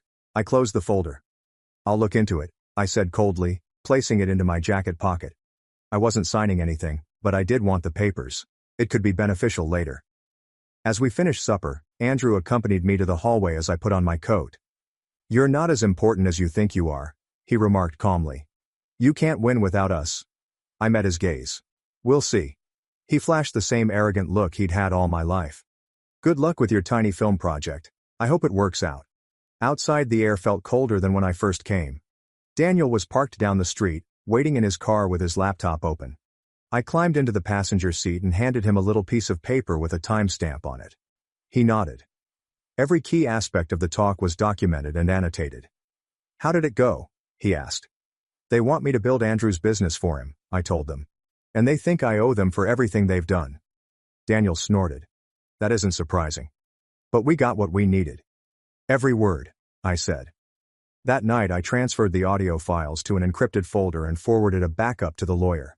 I did not feel content or triumphant. I felt numb. But I knew one thing for certain.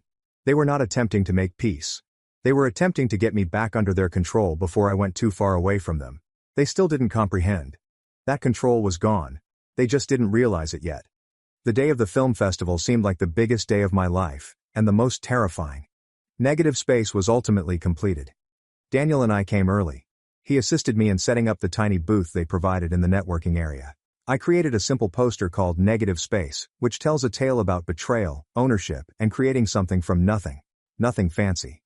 I just wanted people to grasp how it felt to be trodden on while continuing to grow. The screening was held in one of the mid-sized auditoriums, and to my surprise it was nearly full. A few students, some local filmmakers, a few reviewers, and even a couple of producers I knew from YouTube projects I had watched. I sat at the back with Daniel. My hands couldn't quit shaking. The lights lowered, and the opening scene began. An image of my destroyed desk, memory cards thrown on the floor, and that note tacked to the wall. "Stay in your lane." Then came the interviews. An artist whose song was stolen and reissued under a label's name. A photographer's work was republished thousands of times without attribution. A designer's sibling seized his portfolio as his own. My story was interwoven with theirs, not overblown or dramatized, just facts. Emails, images, timestamps, and video proof are all provided as support. When the credits rolled, there was stillness, then actual applause. Not polite clapping, but the type that becomes louder as people mean it. A couple of people stood up. Someone screamed, "That was incredible." I sat there paralyzed, trying to grasp everything. Afterward, folks approached to speak. A small indie studio asked if I would consider making Negative Space into a series. A journalist from an online cinema magazine approached me and requested an interview. Even a documentary festival administrator sent me a card and stated, "We'd love to feature this next year." It was overwhelming, but in the greatest way. Then, as Daniel and I were packing things, I noticed them. My parents. Andrew stood at the exit, studying the people around me. My stomach twisted. Of course they showed up. Of course they couldn't simply stay away. Mom was the first to speak. "We saw your film," she explained. "It was intense." "Honest," I corrected. Dad crossed his arms. "You made us look like monsters." "I did not make you appear like anything. I showed what happened." Andrew moved forward. "You could have handled this privately." I laughed once. "You created bogus videos about me, broke into my home and took my work. You don't get to lecture me about privacy." He flinched, but did not back down. "You're not going to get away with this." "Get away with what? Telling the truth?" That's when Dad took a new approach. "You have shamed this family. Do you have any notion how this affects our appearance?" "Yeah," I said, throwing my rucksack over my shoulder. "That's the point." I went away before they could say anything further. I did not owe them a debate. 3 days later, an article on the film appeared. It went viral on social media, a brutally honest documentary that everyone should see. It was not a trendy topic, but it was prevalent in the artistic community. Not mainstream viral. Most people had no idea who I was. Andrew's name, however, was toast in indie cinema circles and creative areas where he was attempting to establish a career. My parents didn't get it. They believed they still had influence since the documentary had not reached their social circle. They hadn't realized the game had already shifted. The message struck people deeply. I received emails from strangers thanking me for stating what they could not. Some even recounted their personal experiences with family members or corporations stealing their work. I hadn't heard from Andrew for months. Aunt Diane stated that he attempted to say I altered things out of context, but other individuals he had wronged began to come forward. His name became a running joke in artistic circles. She informed me that at a family meal, he threw a glass and yelled that I had wrecked his life. Dad suffered a stroke a few weeks after that. The attention resulted in more than simply accolades. The lawyer called to tell me that our case had strengthened. The stolen film, the false plagiarism charges, the vandalism, and the messages were all now part of an official legal lawsuit. Andrew was being served, and because my parents had protected and aided him, they were also identified. The fallout was swift. Andrew's film festival entry was denied when the organizers reviewed the evidence. The medical consultancy firm he had planned abruptly lost funding. Even the clinic he was attempting to collaborate with backed away. When you get caught lying, word spreads quickly. Then I got the message I never anticipated.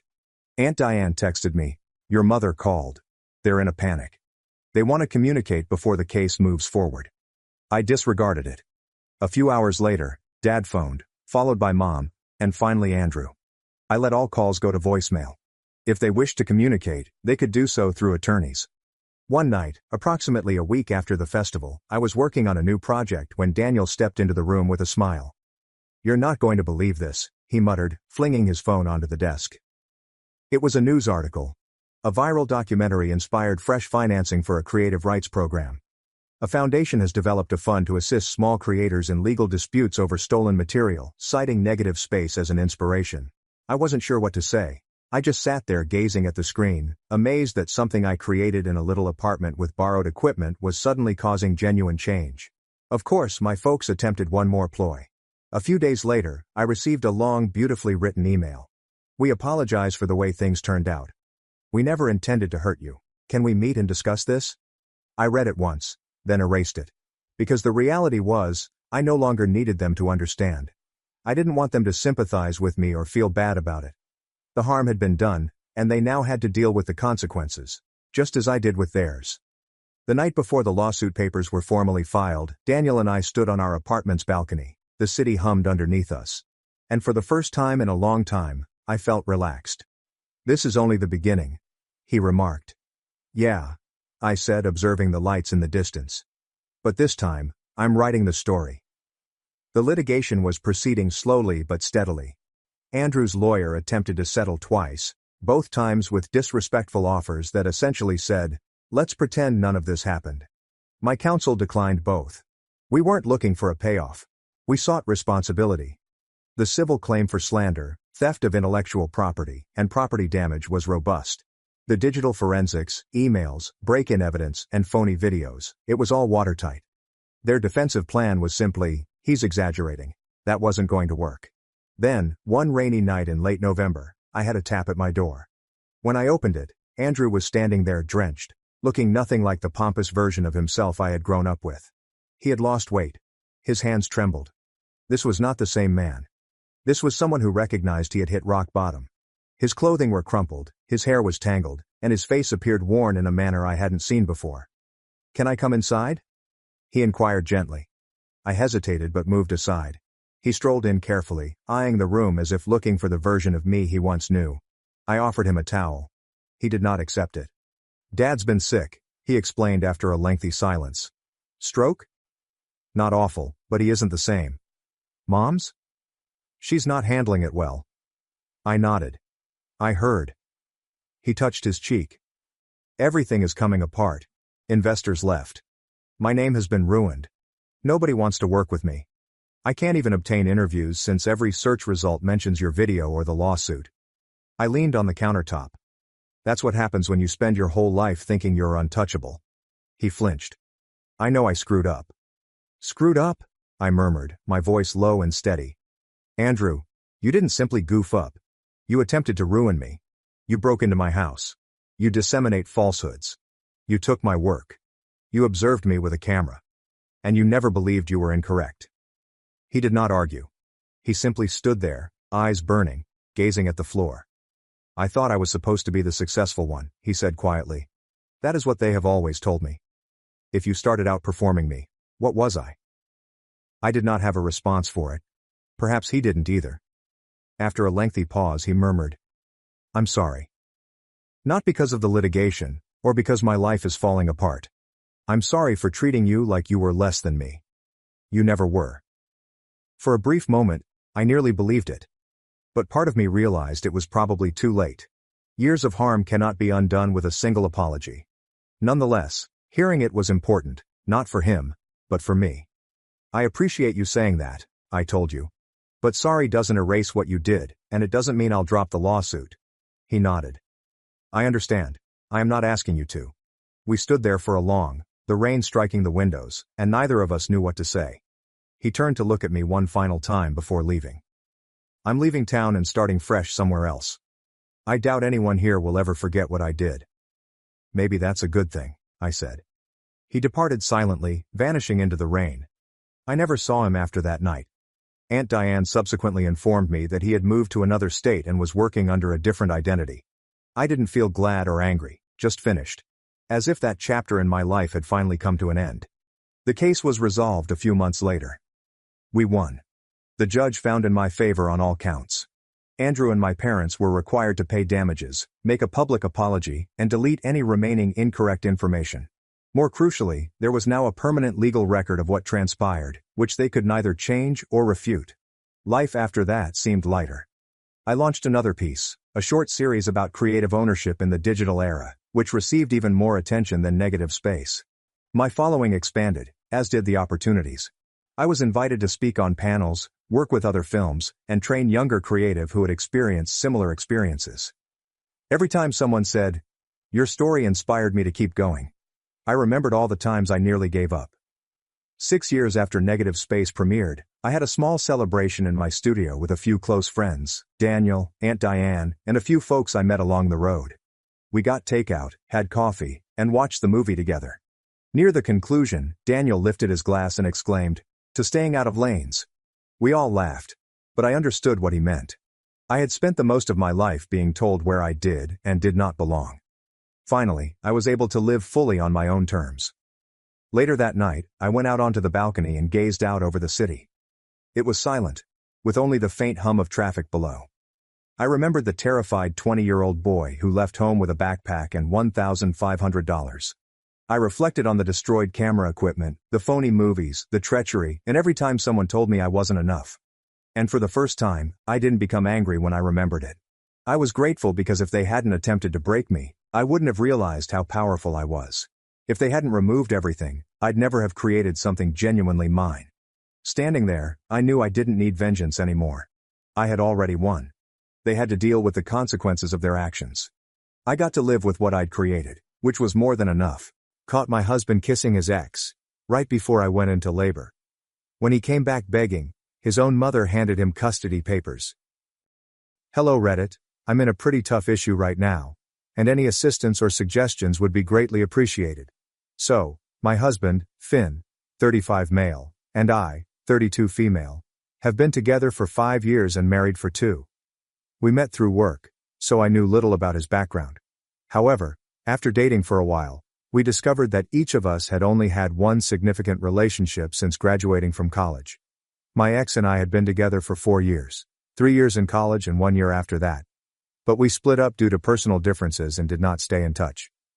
When I met Finn, we had been broken up for about 5 years. However, when we started dating, he was still in touch with his ex and was actually quite close to her. His ex, Valerie, was his high school sweetheart.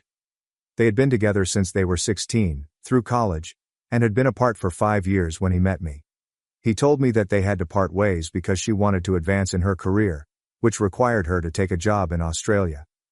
He didn't desire a long-distance relationship. They attempted to make it work for a few months before agreeing to separate ways because it was best for both of them. They were in the same social group, so they kept in touch and remained friends. I was fine with it until I met his group of friends for the first time after nearly 9 months together. On New Year's Eve they all met for dinner, and he wanted to bring me along so he could introduce me to his group of friends. Valerie was also there, which surprised me because I hadn't expected to see her. I had only heard about her from Finn, and he had only positive things to say about her. So, originally I was not insecure. But as soon as I started engaging with her, I saw that her energy with me was very different from what I had expected. Finn made her sound warm and calm, but I didn't find her to be that way at all. She made some really cutting statements about me in front of the entire audience, and everyone just laughed it off since that was evidently her idea of comedy. But I didn't like it. I don't think anyone caught it because she disguised what she said as a joke. For example, she stated it was shocking to see me in person, because I appeared different in images. And now that she'd seen me, she wasn't sure whether I was Finn's type, because he favored tall blondes, which I wasn't. But she was. And everybody laughed because they assumed she was joking. She also mentioned that since I was her successor, she felt obligated to provide me with instruction on how to keep Finn satisfied. These were all innocent statements, and I was willing to overlook them since, while she may not have been attempting to attack me, she may have had a very strange sense of humor, as everyone had mentioned. But later, while we were drinking, she toasted the fact that Finn had finally moved on, and expressed her happiness for him. I thought that was lovely until she mentioned that if she hadn't decided to relocate to Australia, I probably wouldn't be here with them. Fortunately, no one laughed, as it was really awkward. But she suddenly began laughing at her own strange comment, and everyone was compelled to chuckle so we could move on. It was not lost on me that she was still somewhat possessive of Finn. And when we came home that day, I told him I didn't want her to talk to me again if he wanted to be with me. I informed him that I was uncomfortable with his friendship with her because she was clearly still not over him. In addition, she had been extremely unpleasant to me during our relationship. I once tolerated her in a decent manner. I wasn't going to do that again. And I was very explicit about my limits because, in previous relationships, I had to deal with situations like this. Fortunately, Finn appeared to understand where I was coming from. He told me that he had also found her behavior weird, and had decided that he would have to take her out of his life since he didn't want Valerie to cause problems in our relationship. So, that was it. Following that encounter, I never heard him mention Valerie or speak to her again. He had informed me he had blocked her, so I was satisfied with his explanation. I saw his friends several times after that, and they never mentioned Valerie to me. Probably because Finn told them I didn't like her. And things had been going well until last week. I've truly been pregnant, and my due date was last Sunday. It's Thursday, and Finn left to attend to Valerie, who had an emergency and needed him by her side. So he departed 2 days before my due date and returned last night. We also had a huge dispute about it since I felt he had blocked Valerie everywhere and had stopped communicating with her. And he informed me that he had done those things, but she had contacted him from a different phone number, and she was desperate. She had been diagnosed with stage 2 brain cancer, and she really wanted someone to be there for her. I was outraged with him because I couldn't believe he was willing to leave me alone while I was so heavily pregnant. And honestly, Valerie had just been diagnosed, and I could see how tough it was for him to accept that someone he used to care about might not survive. But it wasn't like she'd die the next day. He could go once he had at least supported me during the labor and witnessed the birth of his child. However, the day he received this news, he had to depart immediately. I tried to persuade him that it was preposterous that he would consider leaving me alone when I was in this situation. But he said he'd be back before I went into labor, and that due dates are inaccurate, so I might have another week or so. And he instructed me to deal with it until he got back, and then he departed for the airport that same day, without even finishing our conversation. He was well aware that I didn't have my family here. My parents lived in Iowa, and I totally relied on him. After he went to the airport, I tried calling him numerous times, but his phone was turned off. I was upset and desperate, so I called my mother-in-law, who has always been kind to me. As soon as I recounted the situation to her in tears, she hurried over and began attempting to reach him. But of course his phone was off. She consoled me, and was there for me all day since I was distraught and kept crying, because my pregnancy hormones were interfering with my emotions. We couldn't reach Finn till the following day. Even so, when we called, he did not answer, and instead texted us both that he would be returning soon, probably before the baby was delivered. He apologized for pulling this on me, and stated that he would accept whatever punishment I thought was best for him when he returned. But for the time being, he just needed to be there for an old friend, because she too had no relatives in Australia, and her parents couldn't fly over to see her, because her father was also very unwell. So she was counting on him to be there, to help her digest this, and he simply had to be there. That explanation did nothing for me, and it irritated me even more that he thought it was more necessary to be there for an old buddy, because he thought a cancer diagnosis was an emergency, while ignoring someone he should have been there for, his wife. I don't think a cancer diagnosis is any more of an urgency than an actual pregnancy, because what was he going to do about it? Cure her right away? No, correct? So he should have stayed with me. My mother-in-law was thinking along the same lines, and when he gave me that message, she asked me straight out whether I wanted to leave him. I didn't think much, just answered yes. So she contacted her lawyer and had him draft divorce papers for me, as well as an agreement to terminate Finn's parental rights. She advised me that if he returned before the due date, I could decide whether I wanted to file for divorce and get this over with, or if I wanted to meet with him and clear the air before doing anything. And if he couldn't make it, I knew exactly what I needed to do. She had raised Finn herself and had been a single parent, so I understood why she was so adamant about this. She even informed me that she would ensure that Finn paid child support, unlike his father, who had never met Finn after his birth and had left his mother to raise him on her own. She promised me that I would not go through what she did, and she supported me throughout the week. For the next few days, neither of us contacted Finn, and on Monday, I went into labor. Then my mother-in-law tried to phone him to inform him that I was giving birth, but he did not answer. She decided against texting him about it because there was no purpose.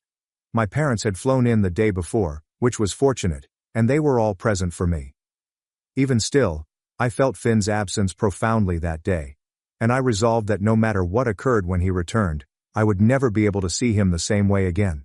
So I filled out the divorce papers and instructed the lawyer to file them on my behalf so that the proceedings could begin as soon as possible. I did that literally 3 hours after giving birth, and I was barely able to move the pen. But one look at my kid taught me that if I wanted to be happy and a good mother to her, I needed to be good to myself first. And I couldn't do that if I continued to be with a man who had made it apparent to me that he was more concerned with his commitments to Valerie than with me. After giving birth to our daughter, I didn't even call him, and my mother-in-law, parents, and I stayed at home together.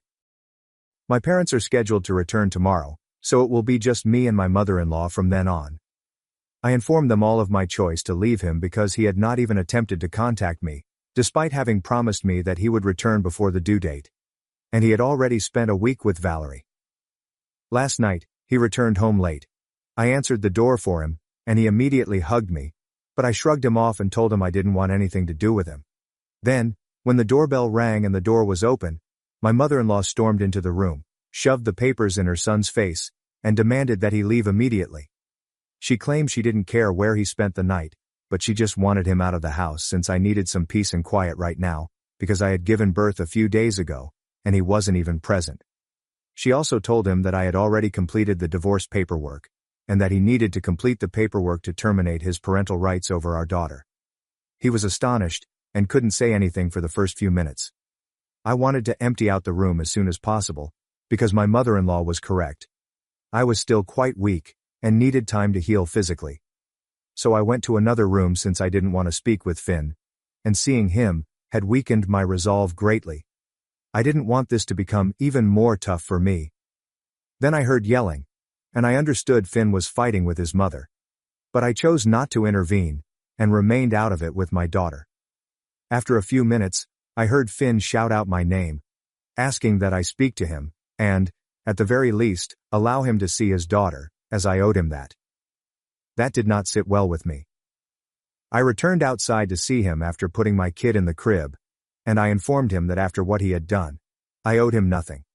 He had made a purposeful decision not to be there for me, knowing that I was approaching my due date, and he had chosen not to be present for his child's birth. He had abandoned me, and I was only lucky that my mother-in-law was there for me. So I owed him nothing, and I said I didn't care. Our daughter was currently sleeping, and I didn't want to wake her up. So I asked him to leave, and we could address it later in the morning.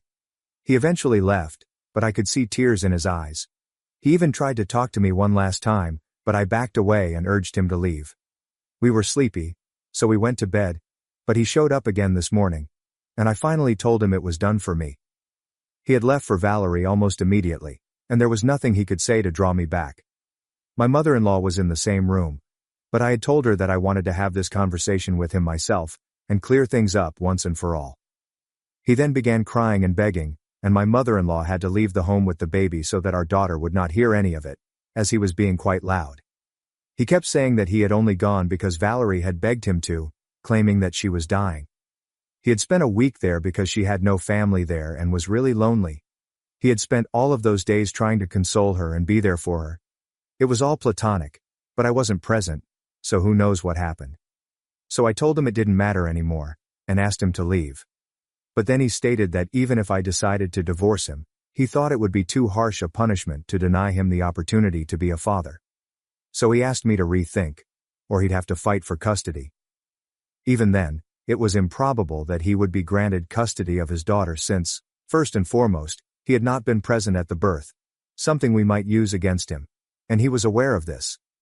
On top of that, she was practically a newborn baby, therefore she needed me far more than her father. So he begged me for one chance because, despite everything, all he wanted was a family. He eventually left, but advised me to think about it. And now I am not sure what to do. This is a big matter, and it affects people's lives, so I want to be sure I know what I'm doing before I go ahead with it.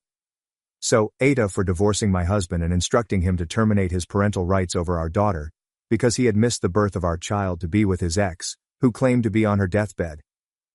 Update 1. I've made my decision, and am proceeding with the divorce. But I'm still unsure whether I want full custody or not. 4 days have passed since I posted, and Finn has been up at my house every day to apologize and essentially beg for forgiveness. And it's becoming increasingly difficult for me to turn him down. But I know I have to. Fortunately, my mother-in-law has been at my side throughout, and she is also assisting me in caring for the baby. My parents had to go back home 2 days after I gave birth, and she's been gracious enough to leave her own house and move in with me on a more permanent basis, knowing that I'll need all the assistance I can get. I've told her that, even if I don't give Finn full custody, she has every right to visit her granddaughter at any time. I've even asked her what she thinks I should do about custody, but she's left it up to me, saying she knows I'll make the best decision for both of us, just as I did with the divorce. But I'm still trying to make a decision. It's not getting easier for me since Finn keeps showing up every day, and every time he does, I simply want to take him back and forgive him for everything. But I know I can't do that, especially after everything I've been through. Because Valerie has always been a source of pain for me, and he didn't care when I was pregnant with his child. To be honest, I'm not sure whether they've spoken or if there's been anything going on between them in the last few months, because I can't bring myself to believe anything he says. So far his apologies have been the same. He just keeps repeating what he told me the first time he returned home from his visit to Valerie. Nothing happened. It was all platonic, and he was just there to take care of her because she had claimed to be on her deathbed. And as her friend, he felt compelled to be there. Every time I have to tell him the same thing. It doesn't matter anymore since I've decided to leave him. It's quite sad, but that's the way it is. Update 2. A few days ago, I submitted an update stating that I had decided to go with a divorce, but I still couldn't determine whether I wanted to petition for full custody of my daughter or not. But I believe I now know what to do. For over 5 days in a row, Finn had turned up every day to repent for his behavior and beg me to accept him back. But then he abruptly stopped showing up. I found that unusual, but I was relieved because I believed I wouldn't have to deal with him anymore and could think rationally. But I don't think that's going to be possible anymore. Since after he stopped showing up, other people began emailing me and telling me that what I was doing was extremely wrong and immoral, and that they had never expected me to act this way. His friends immediately began flooding me with texts. And I'm not just talking about the people he normally goes out with. I'm talking about everyone who used to attend school or college with him. And I believe he built up a template for them to give to me, as if this were a petition or something, so he could simply write letters and messages to the mayor and ask them to cancel whatever is going on because he disagrees with it. Anyway, initially I was constantly blocking people. But then they started creating phony accounts and texting me the same things over and over again, and there are only so many people you can block. Furthermore, I'm dealing with a lot of emotional trauma, and trying to figure out what's going on with me. I'm also still fatigued after giving delivery while attempting to care for my newborn baby. So it's all really tiring. And this is the last thing I needed. And if he truly cared about me, he wouldn't put me through all of this at such a vulnerable time in my life. It's evident that he doesn't care about anyone but himself. So I don't think I have to worry about my daughter's custody anymore. I'll file for full custody, and that's it. Of course, he still possesses the documents and can sign away his rights. In case he does not decide to do so, I have spoken with my lawyer, and this is taking place. The messages I've received so far have been unpleasant, and I know for a fact that he created the template message and instructed his pals to send it to me. It represents his beliefs more than anything else, and if this is what he thinks of me, I don't think we should be together at all. I'm outraged because the messages included the following line. We never anticipated you to be the type of person who would use their child as a pawn to harm their spouse and play mind games like this. Like, is he real? Does he truly believe that I'm using our daughter to punish him for what he did? I don't believe he understands how marriages or children function. If he did, he would not have said this. And it, in particular, both hurt and helped me make up my mind. When I presented those communications to my mother-in-law, she became enraged and threatened to contact him and tell him off. But I asked her not to because it was simply not worth it. If we confronted him about it, he would just deny any involvement, despite the fact that all of his pals were sending me the same type of messages, indicating that he was the one behind it. To be honest, I don't understand why he felt the need to engage his buddies in all of this. It's not like I'm going to see and read their messages and immediately stop what I was doing. Their opinions make no relevance to me, because they are not my friends. I've never been close to any of them. So they can think whatever they want about me, and I will not care. I think he assumed that if a large number of people started texting me about it, I would succumb to the pressure or something. But then I'm scared he doesn't know me at all, because I'm not the type of person who will give in to pressure. I didn't even change my mind when he showed up every day and begged for forgiveness, because I knew that allowing him back into my life would be bad for both of us, and especially bad for our kid. I may have felt bad about it, but I went forward with it because I don't give up lightly. And after being with me for so long, I believe he should understand the type of person I am. But it's clear that he doesn't. Every day it becomes apparent to me that I am making the proper decision by leaving him. So, not only his pals, but even if everyone he knows begins texting me about it, I won't change my mind. In fact, what he has done has just made me feel more confident in what I am doing. And I know that as long as the people I care about support me, I won't have to worry about anything. Update 3. So, the legal proceedings for the divorce and custody agreement will begin in a few days, and Finn has opted not to challenge the divorce, but he does want at least partial custody of his daughter. We'll see how that goes, since I'm open to the notion because I'm not naturally wicked. But I don't think I'd want to start sharing custody until our daughter is at least a couple years old. So that is what we will negotiate, and I am glad I made this decision for myself. I expected to be afraid now that it's happening, and it's becoming clear how genuine everything is, but I've never been more certain of anything in my life. I believe some of this is also due to a message I received from Valerie yesterday, in which she stated that she did not want to be a homewrecker, but that she wanted someone by her side. And because her parents wouldn't be there for her, Finn was the only other option she could think of. She also told me that she had tried to contact him several times in the last few years, but he had always declined, claiming that I would not approve of it. But she knew her oldest friend in the world would always be there for her, especially when she was unwell, so she contacted him. And she apologized for causing so much stress in my marriage, but she believes I should let him to be himself, rather than being so controlled. So I was correct that he hadn't blocked her at all, and they had actually communicated. Maybe not in the way I expected, but they did communicate with each other. The worst thing was that she informed me that when they were together, they had a moment where they kissed for several minutes. But after that, Finn distanced himself from her, saying he couldn't do it, especially when his wife was with his child. She told me that he did not let the kiss endure more than a few minutes, and that is how devoted he was to me. As if that was meant to accomplish anything. That was ridiculous. But absolutely I was correct about everything. So now that I know these facts, getting the divorce and custody on my own terms should be a piece of cake. I spoke with my lawyer, and we changed our petition to want somewhat more of everything, because I now feel like I deserve it, having been plainly cheated on. Anyway, I'm really confident in what I'm doing, and I know things will work out. I'll keep you posted on what's going on. Thank you very much for tuning in. Thanks for watching and diving into this wild family drama with me. If you love Reddit family drama, Don't forget to subscribe and turn on notifications so you never miss the next one. My husband humiliated me at dinner, then laughed with his father. Now he's begging me to come home after I took the kids and vanished. My in-laws visit every Thursday. It's never fun, but I endure. My husband Arthur feels it's beneficial for the kids. 2 children, a girl and a boy, are under 10. I'm not trying to take their family, just, I wish it didn't feel like an unstudied exam. Arthur's parents are traditional. His dad, William, thinks women should be grateful to be kept. His mom, Alexa, will straighten your hair mid-sentence or say, "Oh, you're wearing that?" and grin so you can't be furious. I try to lighten it. I'm weary and Thursdays always feel weird, so make easy dinners. I prepared a spaghetti bake yesterday.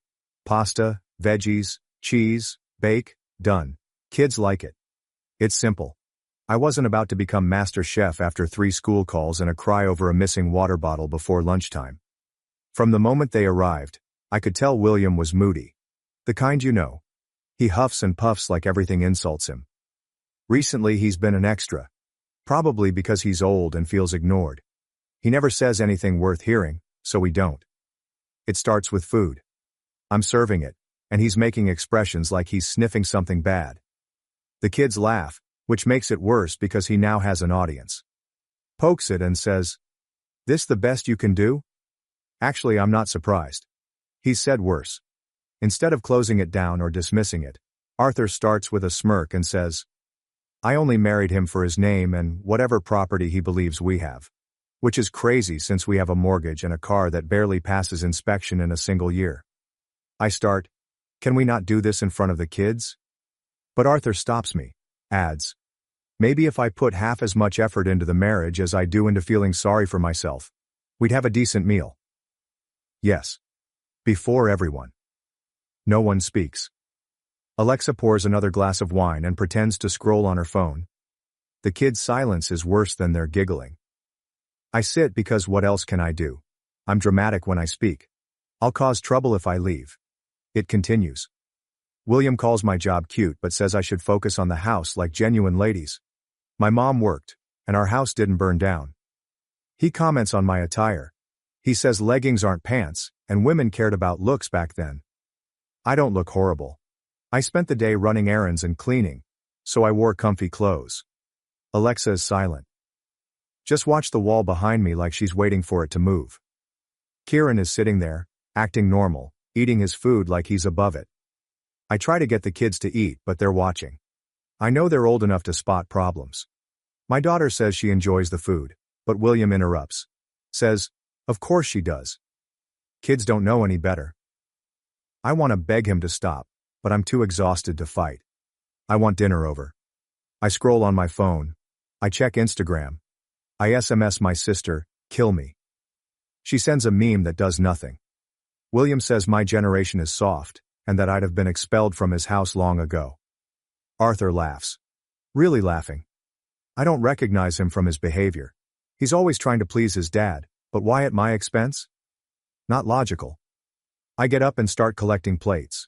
Needing something to do, not wanting to. I dismiss Alexa's complaint that I look upset. I throw plates in the sink. I don't criticize, but I don't care if they chip. Arthur asks if I'll cry, which is crazy because I'm simply trying to sleep tonight without screaming. Tell him I'm fine. Rolling his eyes. After dessert, youngsters retire to bed. I let them take their iPads because tonight, forget screen time limits. Alexa chats about the weather like nothing just occurred. William grumbles about the mad world. Arthur inquires about tomorrow's meal. I nearly laughed. Tell him I don't know. Maybe he should ask Dad for recipes. It's not funny to him. After washing, I go to our room. Locking the door. Maybe a habit, I don't know. I scroll TikTok for 1 hour, largely for spite. Arthur arrives later, changes, and sleeps without saying anything. I lay there thinking I should act normal after that. Not sleeping. I contemplate leaving. Taking a weekend trip. Not even on leave. Taking kids. Get some room. But then I consider how much work that would be and whether I'm running away or doing anything. I consider what friends might say. Unfortunately, most don't understand. They all say, "That's just how in-laws are." Or, Arthur's just stressed, maybe. That's my spot. I expect something to snap. I can't ignore this. My next move is unknown. I kept thinking about how easy it was to tear me down at home. I feel like a burden, making food and taking up room. I keep thinking about how Arthur looked embarrassed by me, and how William dislikes me for not being his ideal wife. Alexa lets it happen because she's always done it. Not that I'm a perfect wife or mom. I have days when I simply want to scroll my phone and let the house burn down. I forget things, get irritated and dress for myself. It's unfair to treat me that way. Not by them, not by Arthur. I keep wondering what would happen if I stopped doing everything and let them see how I'm not in control. Sorry for the rant. I just needed to release it. I don't know what to do, but I can't keep letting this continue. I don't just smile. Not anymore. Update 1. I think I'm back. Yes, things may go wrong quickly once you stop pretending everything's fine. The house felt weird the morning after that dinner. Arthur was up, making coffee and scrolling his phone at the counter, acting like nothing happened. He gave me the last oat milk as a tremendous favor. I glanced at him because it's strange how someone can be that clueless and pompous. Strangely quiet youngsters, never the norm in our house. Chaos usually reigns. An argument about the charger. Another person is yelling over their lost sweatshirt. Instead, they ate porridge and looked at me and Arthur without saying. My kid shrugged when I asked her to wear her blue sneakers, as she normally does. My son joked about pasta last night. He said, "At least it didn't have peas." He looked at me and paused. They knew something was up. After dropping off the kids at school, I sat in my car for 10 minutes. I checked my phone, looked through Reddit, and got halfway through a neighbor drama thread, before snapping and realizing I was numb. Texting my pal Tara. We're not close, but she constantly has something to say and calls people out. Her response to family dinner was a disaster. Want to get coffee? Was sure. So I went. One table was free at this always packed location where we met. She looked at me for a moment before leaving after I told her what occurred. I smiled, but she's right.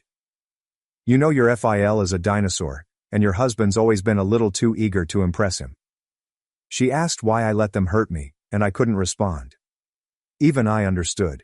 It's easier to ignore it than fight every time. Was a lie. She said, maybe it's easier, but it's not better. Correct. By the time I got home, Arthur had texted me 3 times asking whether I was coming for lunch. We never eat lunch together. Not sure what that was about. I ignored it, thought about dinner, and stopped. Why am I feeding people who treat me like help? Not today. So I didn't cook. I ordered pizza for my kids, pepperoni for my son, cheese for my daughter, to avoid complaints. Arthur came home, saw the pizza boxes, and asked if I was done sulking. I answered, maybe I'm just done. Period. He rolled his eyes and mumbled about my inability to let go. I add, yeah, I'm not letting this go. Actually, not this time. Then his mother Alexa arrived. She barely knocked, just strolled in like usual, seeming concerned. But you could tell she was primarily there to settle things and get back to her normal programming. She asked to talk alone, so I joined her in the corridor. She said, I know William's comments can be harsh, but he's just old-fashioned. Don't take it personally. I glanced at her. I add, he called me lazy and useless in front of my kids. She adds, well, he doesn't mean it like that. You know how he is. I add, yeah, and I'm done pretending it's okay. She tried to guilt me into keeping the family together, and how Arthur is under strain. I asked, he's under pressure from what? Sitting at the table while his dad trashes his wife? She looked embarrassed, played with her bag zipper and said, you know William just wants what's best for Arthur. Her response to, what about what's best for me or the kids? Was silent. You're not like the ladies in our family. You don't just do what needs to be done. I answered, maybe that's the problem. She left slamming the door. None of it was mentioned by Arthur. He got a beer from the fridge and watched TV. I didn't worry that the kids were watching a tablet in their room at full volume. Sitting at the dining table, I looked through my old photos to see when things got this terrible. It wasn't always thus. Maybe it was, but I ignored it. The next morning, I decided to stop being the default home manager. I skipped laundry. I left the filthy socks under the couch. I skipped dishwasher unloading and kitchen counter cleaning. Arthur inquired about his blue shirt. I answered, "Try the laundry basket." He looked at me like I spilt coffee. I shrugged. The youngsters noticed too. My kid requested pancakes. I answered, "Sure, if she wanted to help make them." She said, "Okay." We did. Arthur fasted. Later, Alexa texted, "You can't just stop doing things because you're upset." I ignored her. I realized I do a lot around here throughout the day. Not, "Look how much I sacrifice," but literally nothing gets done unless I do it. I took images of shopping, receipts, laundry, and my appointment and school calendar. I saved it in a phone folder. I wanted to see it for myself, not for proof. Arthur saw me taking photos and asked. "Just documenting," I said. He grumbled, "You're so dramatic." The house felt different by week's weekend. Kids asked more inquiries. My daughter asked to visit my mom, not Alexa. I add, "Maybe, but Grandma lives like 3 hours away, and it's not exactly a quick trip." Mom called that night to check on us. "Not really, but I'm figuring it out." She offered to come up, but I declined. Arthur's dad called again Saturday. This time I picked up to hear his words. He began with back in my day stories. Women didn't run the house, serving their husbands. Blah. I said, "Well, it's not your day anymore." He said, "You're going to ruin this family with your attitude." I said, "Maybe it needs ruining." Hang up. Later that afternoon, Alexa returned with groceries and a phony smile. She seemed astonished when I said, "I'm not cooking. I brought things for dinner. Let's just start over." "You're serious?" she asked. "If you want to cook, the kitchen's right there." I replied, "Dead serious." She huffed, set the bag on the counter, and chopped vegetables. Arthur watched from the living room, silent. Alexa pretended not to be angry when dinner was served, but she was. She cooked with too much garlic, and the kids didn't eat much. After eating quietly, Arthur pushed his chair back and exited the table. My youngster requested pizza tomorrow. I walked after dinner. I took my phone, left my watch at home. I needed air. I found Arthur perusing his phone in the bedroom when I returned. I invited him to talk. He asked, "About what?" I responded, "About everything." He said, "I'm tired. Can we not do this?" I said, "Sure." I left the room, closed the door, and sat in the hallway. Not because I wanted to cry, but because I preferred not to be near him. Planning began the next day. I included what I do around the house, what the kids need, and errands. I moved some stuff into the guest room. Arthur inquired what I was doing. I answered, "Just needed space." He chuckled and added, "You're being ridiculous." I said, "Maybe." He tried to grab my arm as I passed, but I resisted. Slammed the door behind me. The kids and I went for ice cream that night. In the car, we were cones and listened to music. Our daughter inquired if we were vacationing. I responded, "Not yet, but maybe soon." My kid said, "I hope it's somewhere with a pool." We returned home to find Arthur's car gone. After putting the kids to bed, I sat on the couch browsing my phone for places to stay. Asked Tara if she knew someone with a vacant room via text. She promised to check, but cautioned me it would take time. I add, "That's fine. I'm not in a rush. But I am. I'm done waiting for things to magically get better." So there I am. No drama or crying. Just done. I'm not cooking, cleaning, or exhausting myself for uncaring individuals. If it makes me selfish, great. If that burdens me, good. Better to be a burden than a doormat. I know it's not over. But for the first time in a while, I feel like I'm making decisions, not just reacting. I don't know what's next, but I won't go back. I'll update as more appears. If you read this, thanks. Update 2. Here we are again. I thought I was at my breaking point, but there's always further to fall before you reach the floor and do something. I'll be honest. This one will be long because I need to get this out, or I'll keep replaying it in my thoughts. I don't know if anyone else observes, but when a house is stressful, even the smallest things seem important. Suddenly feels enormous, like a lost charger or milk left out. It was this week. The house was messy, not bad, just usual. Shoes everywhere, Kids' food crumbs, unfolded clothes, etc. Except Arthur was acting like the world was ending. Every time he'd sigh loudly or say, "No one respects the house." He told the kids. I heard it from him.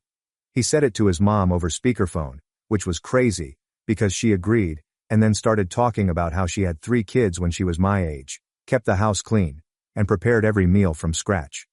I laughed, which upset her. So I stopped responding. Or, then do it yourself. The kids even started parroting me, which made me feel awful, but also, why should they think it's exclusively my job? I could tell Arthur was getting angrier daily. I left early to take the kids to brunch in the park, not staying home. He texted several times wondering where we were. I answered, out. He called once and asked if I was coming for lunch. I declined. His call ended. On Tuesday, Alexa was in the kitchen digging through the fridge when I got home. She explained she was helping because everything was falling apart. I said, "You don't live here." She said, "I'm just trying to keep things together." I said, "You can go home." She slammed the fridge and left. He was upset when Arthur entered as she left. He asked what I told his mom. Telling him she was overstepping was honest. He said, "This is my family's house too." I replied, "Then maybe your family should do the work too." I persisted. I shoved him for the first time when he got in my face. Not forcefully, just enough to deter him. He gazed at me, then slapped the wall behind me and left. So childish. He didn't say anything else, so I stood there stunned. Everything was frigid after that. He slept in the living room. Kids didn't ask why. I gave them more Netflix, telling my mom things were horrible via SMS. She offered, "Come down here for a while if you need." I considered it. Tara texted me that she had located a spare room if I needed to leave. I said, "Maybe soon." Next major item was Thursday. A moody Arthur returned home. I could tell by how he slammed the front door without taking off his shoes. I was puzzle solving with the kids in the kitchen. He entered, saw the mess and broke down. He asked, "Is this how we live now? Just garbage everywhere?" I replied, "It's a puzzle, not garbage." He pushed the puzzle away. My daughter cried. I told him to go. His words were, "This is my house." I replied, "Not for long." He left again. Picking up the pieces, I placed the kids in their room and called my mom. I responded, "I think I need to get out." She said, "Come tomorrow." I answered, "Okay." I didn't want to run. I wanted him to comprehend his actions. I went into the living room and saw him staring at the TV, which wasn't on. I stepped before him and said, "I'm taking the kids." He said, "You can't just decide that." I said, "Watch me." He grabbed my arm. I backed away and slapped his hand. "Don't touch me." He glared at me and said, "You're seriously blowing up this family over some stupid dinner?" I said, "No, I'm blowing up this family because you treat me like trash and let your parents do it too." He said, "This is all in your head." I said, "I have proof." I showed him my phone's folder of pictures, all my receipts, calendars, appointments and stuff. He stared at it for 2 seconds before throwing my phone on the couch. I went to the kids' room, packed overnight bags, and told them we were visiting Grandma. Daughter asked if Dad was coming. "Not right now," I responded. My son asked, "Is this because of the puzzle?" I said, "No, it's not your fault." Arthur tried to block the door as I left. I pushed through. He said, "You'll regret this." I answered, "We'll see." One night, we drove to my mom's. 3 hours driving. Halfway through, kids fell asleep. I listened to music and tried to forget what I did. When we arrived, my mom hugged me, set up the guest room, and let me rant for an hour. Says, "You don't have to go back if you don't want to." The next day, Arthur bombarded my phone with calls, texts, and voicemails, saying, "Come home," and "You're ruining everything," and "I'll change, just come back." I ignored him. Alexa began. Texts about me ripping the family apart, and William being devastated. William then called my mom's house phone, which I didn't know he had, and left a message saying, "I'm a disgrace. And he always knew I'd do this." Mom answered, listened, and unplugged the phone. My weekend was spent being. Went to park with kids. Mom and I made pancakes, watched movies, let kids remain up late. When nobody judged me for existing, breathing was easy. On Monday, Arthur guilt-tripped me again. He said the kids needed Dad. Said I was unjust. Said I was causing trouble. I texted him a picture of the calendar with all the appointments he missed and said, "You can come see them if you want, but you're not welcome at my mom's." He answered, "You can't keep me from my kids." I said, "Try me." Mom let me remain as long as I wanted. I told her I needed to plan my next moves. Texting Tara. "Let me know if that spare room is still available." She replied yes. My final hope was dashed when Arthur texted my daughter's old tablet, which she seldom uses but he must have gotten the number from putting it up, and said, "Tell Mommy to call Daddy." She requested. I add, "No, you don't have to do anything that makes you uncomfortable." That's it. I leave. Not returning. He can keep his parents' house and attitude. I'll pick serenity and pancakes at my mom's over daily eggshell walking. I haven't blocked him yet because I want the kids to talk to their dad, but I'm not making it easy for him. He could recall coming home to an empty house and a cold pizza box the next time he's inclined to laugh at me in front of his dad. Maybe not. Don't care. Finally done. A wild event will prompt another update. For now, I'll be with my kids and mom to decide what's next. If you read this far, thanks. Update 3. I'll start here. Take your kids and disappear for 3 days to see how many people think they own your life. Before my phone wouldn't stop ringing, I didn't understand how many ways people could reach me. It was like everyone had an opinion. All were marital experts. I became a criminal for wanting pancakes at my mom's instead of pasta. Gail, I'm exhausted but pleased by your creativity. Not returning. I don't care about call frequency. We've been at my mom's since my last update. Not luxurious, just a modest cottage with mismatched cups, leftovers in the fridge, and the slowest Wi-Fi. My mom makes all my childhood favorites, even the odd potato salad I hated, but the kids love. I slept through the night for the first time in forever. The youngsters thrive. My daughter demands plant watering. My son loves my mom's old puzzles, and they've only mentioned Arthur to ask if they can bring their favorite stuffed animals next time. Really, that says a lot. Yes. The phone. Starting with Arthur. Phone calls, messages, missed FaceTime requests, and emails. Who emails their spouse? It started with, "Are you okay? Let's talk. Come home." Then it became angrier. "You're being dramatic. You're ruining this family." Then it got guiltier. "The kids miss me. You're confusing them. Don't do this." I mute everything. I didn't entirely block him. I don't want to disrupt his relationship with the kids, but I won't let him harass me. If he comes, my mom will contact her neighbor. Alexa began. She contacted me 12 times about family, how I should think about the kids, how I'm hurting Arthur, and embarrassing them. Trying to call. Leave it on voicemail. Then she called my mom's landline. I remained silent. Mom did. I only heard my mom say, "I think you need to talk to your son, not my daughter." Then hang up. Then William. I was surprised he bothered. Oh, he did. His long voicemail filled the mailbox. Saying, "You never respected our family. You made Arthur weak. You're the reason everything's falling apart. And you're a burden." Just like I warned him. I played it on speaker for my mom, who shrugged and deleted it. She responded, "Some people never change." Tara checks on me, asking if I'm safe, want company, or need anything. She offered to bring coffee and donuts and sit in the driveway if I didn't want to talk. I said, "Not today, but maybe soon." I like having someone in my corner, even if we're not BFFs. She seems to understand more than most. She had a messy family situation and knows how quickly people can turn on you if you don't play along. The worst part, Arthur tried to involve my dad. Arthur contacted him and said I dashed away like a teen who missed curfew, even though they hardly get along.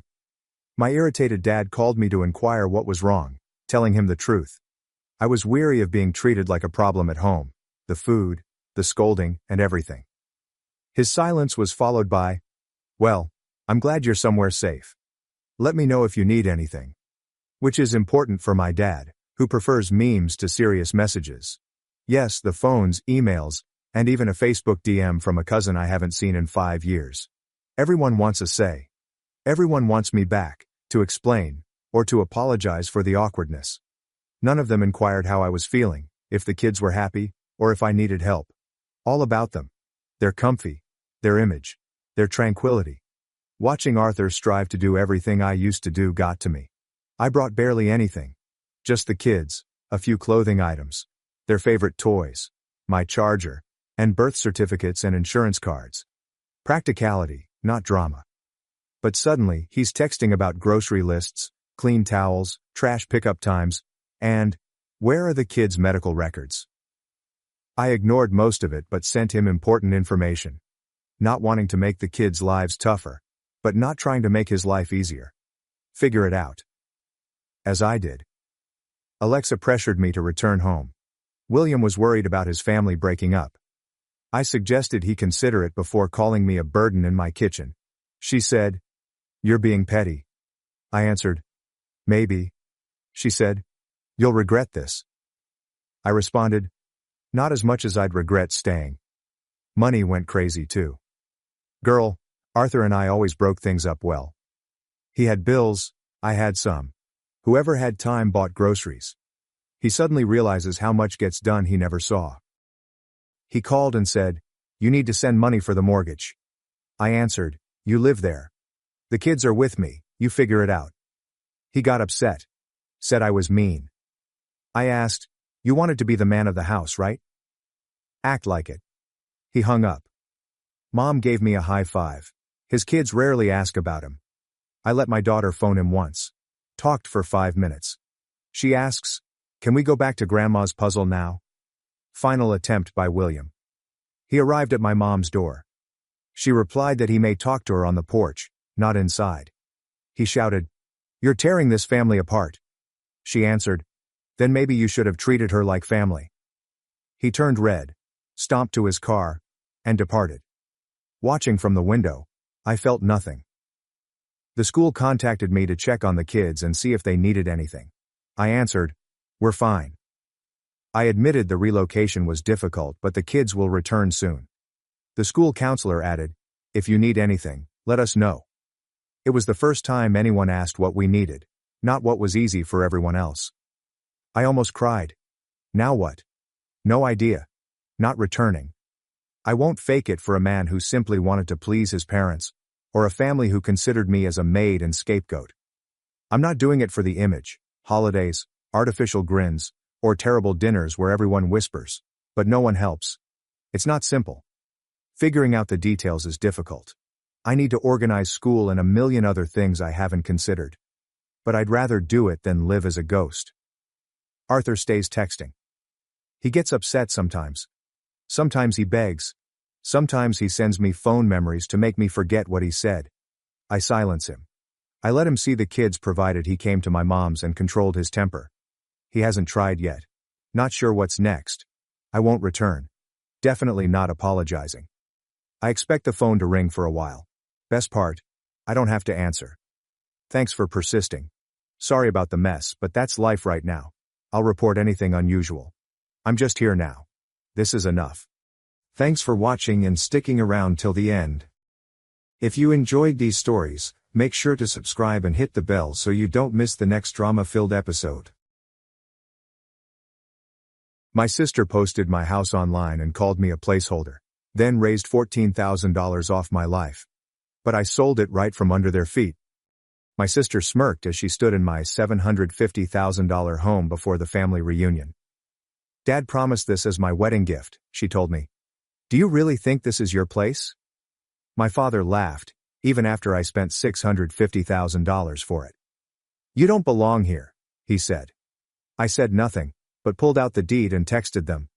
"Do you really believe this is your house?"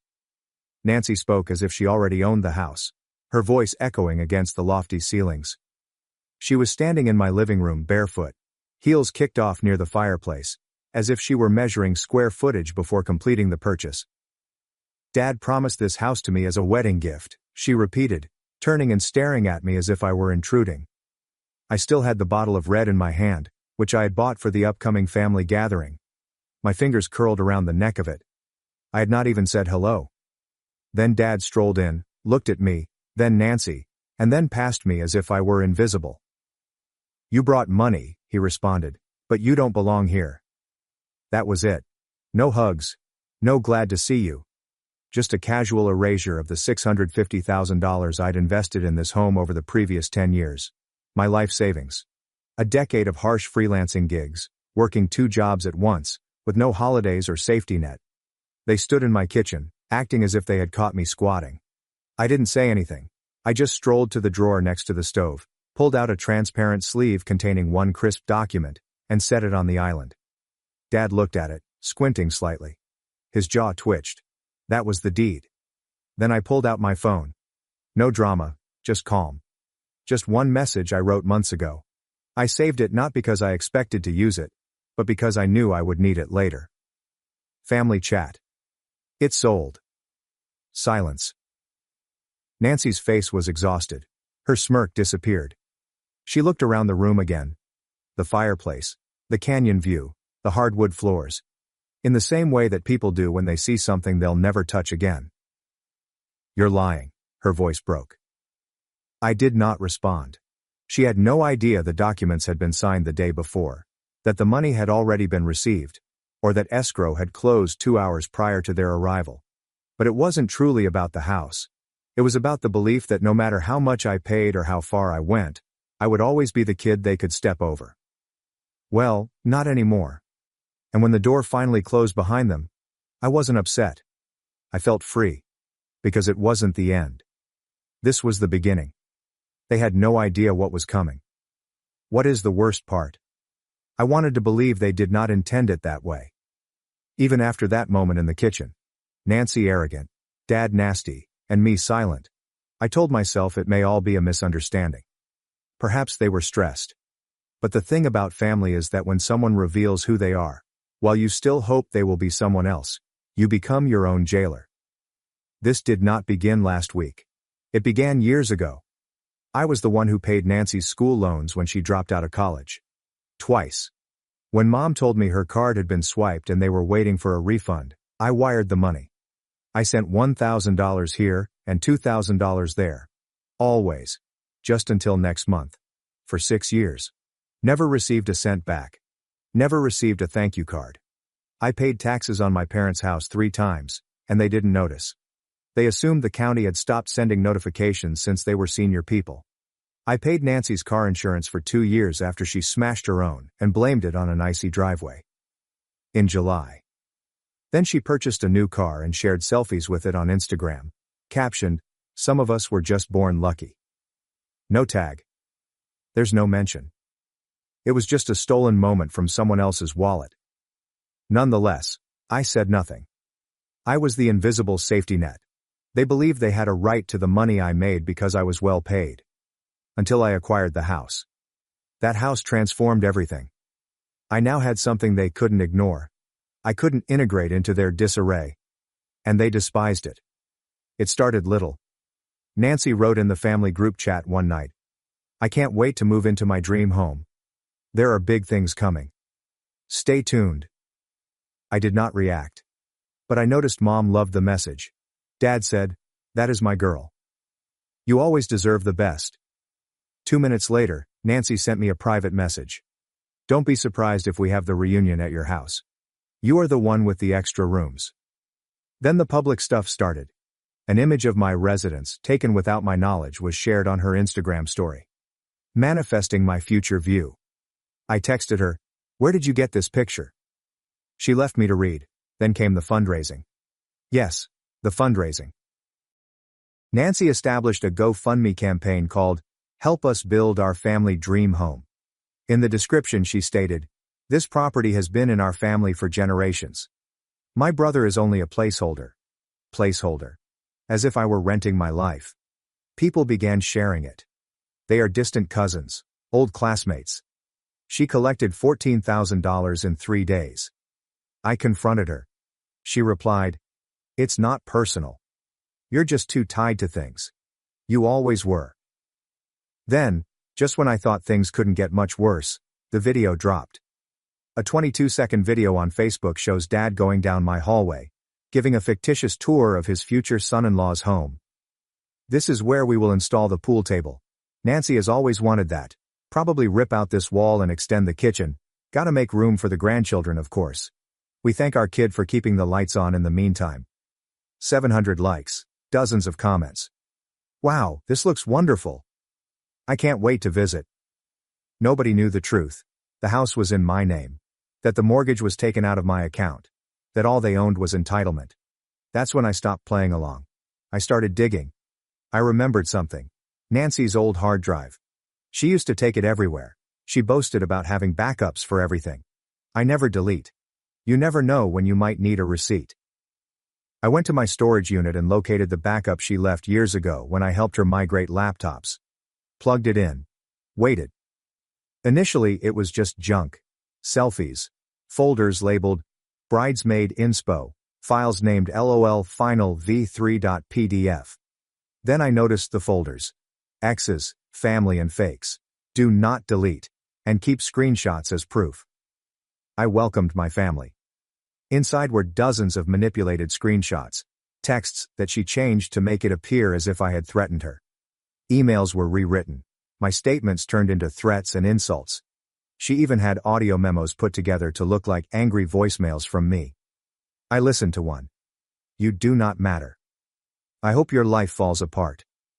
My voice, cut and pasted together like a ransom note. You could hear the choppiness if you listened carefully. But who would? She was prepared for something. I copied everything. Then I verified the timestamps. Some of the messages were from dates when I was out of the country. She didn't just manipulate the family, she established a case. What is the case for? I didn't know yet. But I couldn't wait to find out. I created my own file. The final fracture came 3 nights before the reunion, when I received a text from one of Dad's old pals. Ron. I hadn't heard from this guy in years. Just so you know, your dad has been showing people around the house. He told me he's giving it to Nancy. Is this true?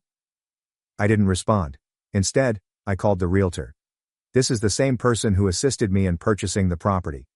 And I said 4 words that I thought I'd never speak. Let's list the house. They arrived dressed in identical colors, Nancy in ivory and pearls, Mom in some sort of flowery ensemble, and Dad in a jacket he only wore when he wanted people to believe he still had control. They arrived early.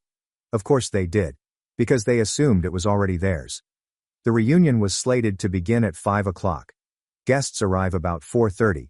However, around 3:48 p.m., I heard the gate code beep. 3 sets of footsteps sounded over the marble doorway of a home I had previously sold. I was waiting in the kitchen, calm and attentive. I had everything set just how I wanted it. Dad walked in first, looking around like a landlord making a final inspection. So, this is the big goodbye, right? He stated. It's better late than never. Just sign the transfer papers after the party, and we're good. I didn't respond. Nancy followed him in, paused in the living room and smiled broadly like a bride heading down the aisle. Oh God, I can't wait to paint this place. Perhaps that horrible gray can finally go. No offense. Mom was last. She said nothing. She never did. Just watched. I let them speak. Allow them to settle in. Allow them to ascend just high enough to enjoy the view. Before the drop. Then the doorbell rang. I opened it. And there he was. Zach. Nancy has an ex. The person she degraded and abandoned. The one who left after they bled him dry. He seemed sharper than I remembered. Jacket. Folder in hand. Nancy's face shattered. What are you doing here? Zach didn't respond. He went inside, nodded to me and placed the folder on the kitchen island. I think it's about time the family saw the real Nancy, he declared clearly and loudly. He then accessed the folder. Inside were screenshots, transcripts, and a printed timeline of texts and voice memos extracted from the hard drive I discovered. Dated. Verified. Enhanced. My friend in digital forensics owed me a favor. Nancy lunged. This isn't real. You can't simply bring trash. Sit down. My voice sounded lower than I thought. It did not sound like a request. It sounded like the law. She paused. Dad stepped towards the folder. Read 1 page. Only 1. His face remained motionless. Then I spoke. This is a message Nancy sent to Zach's supervisor, pretending as a previous girlfriend. Tried to get him fired. Silence.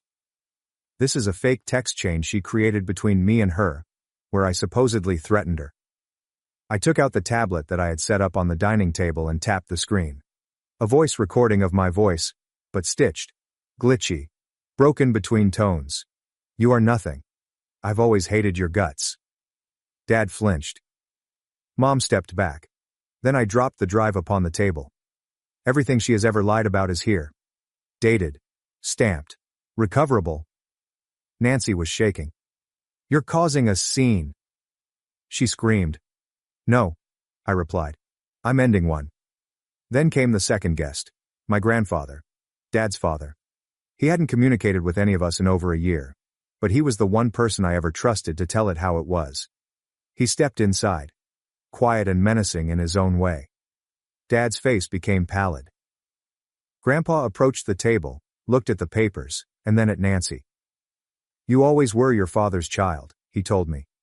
Then I turned to Dad. You lied. You used this boy. You stole from him. And you let your daughter do worse. Dad had finally cracked.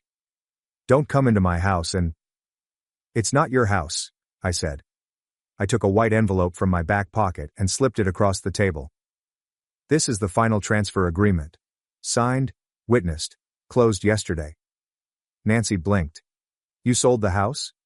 Yes. Full market value, no discount, no gift, no inheritance.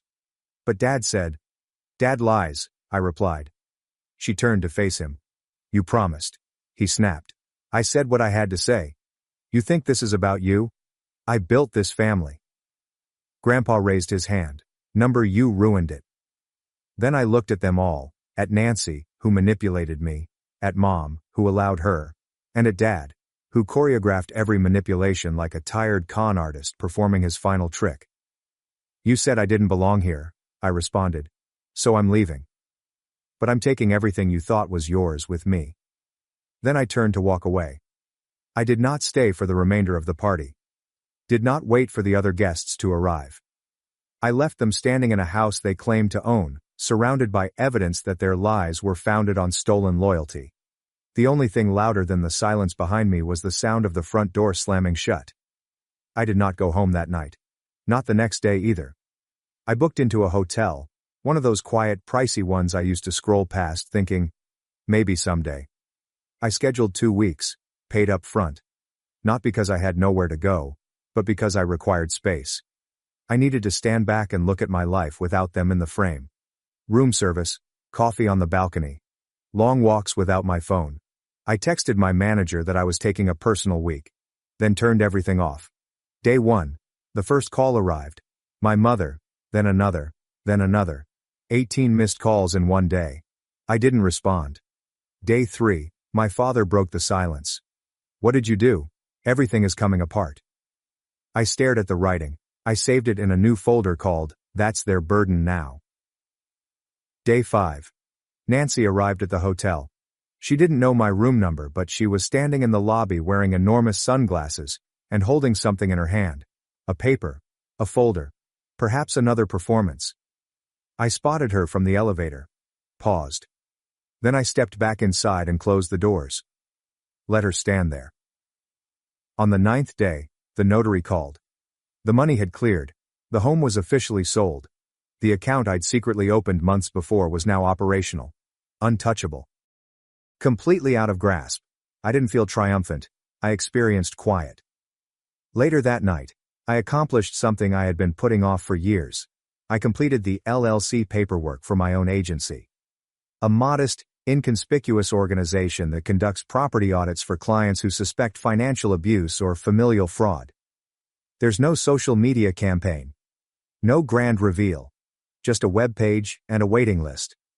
It turns out that many people are tired of being manipulated by those who claim to love them.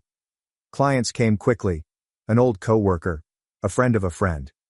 My father once ridiculed an investor for not having enough guts. He sent out a contract and a check. And for the first time in years I didn't feel like I needed a backup plan. But back at their residence the mayhem had started. A neighbor on the old street texted me. Your mom came by asking to borrow money. Said you were having a disagreement.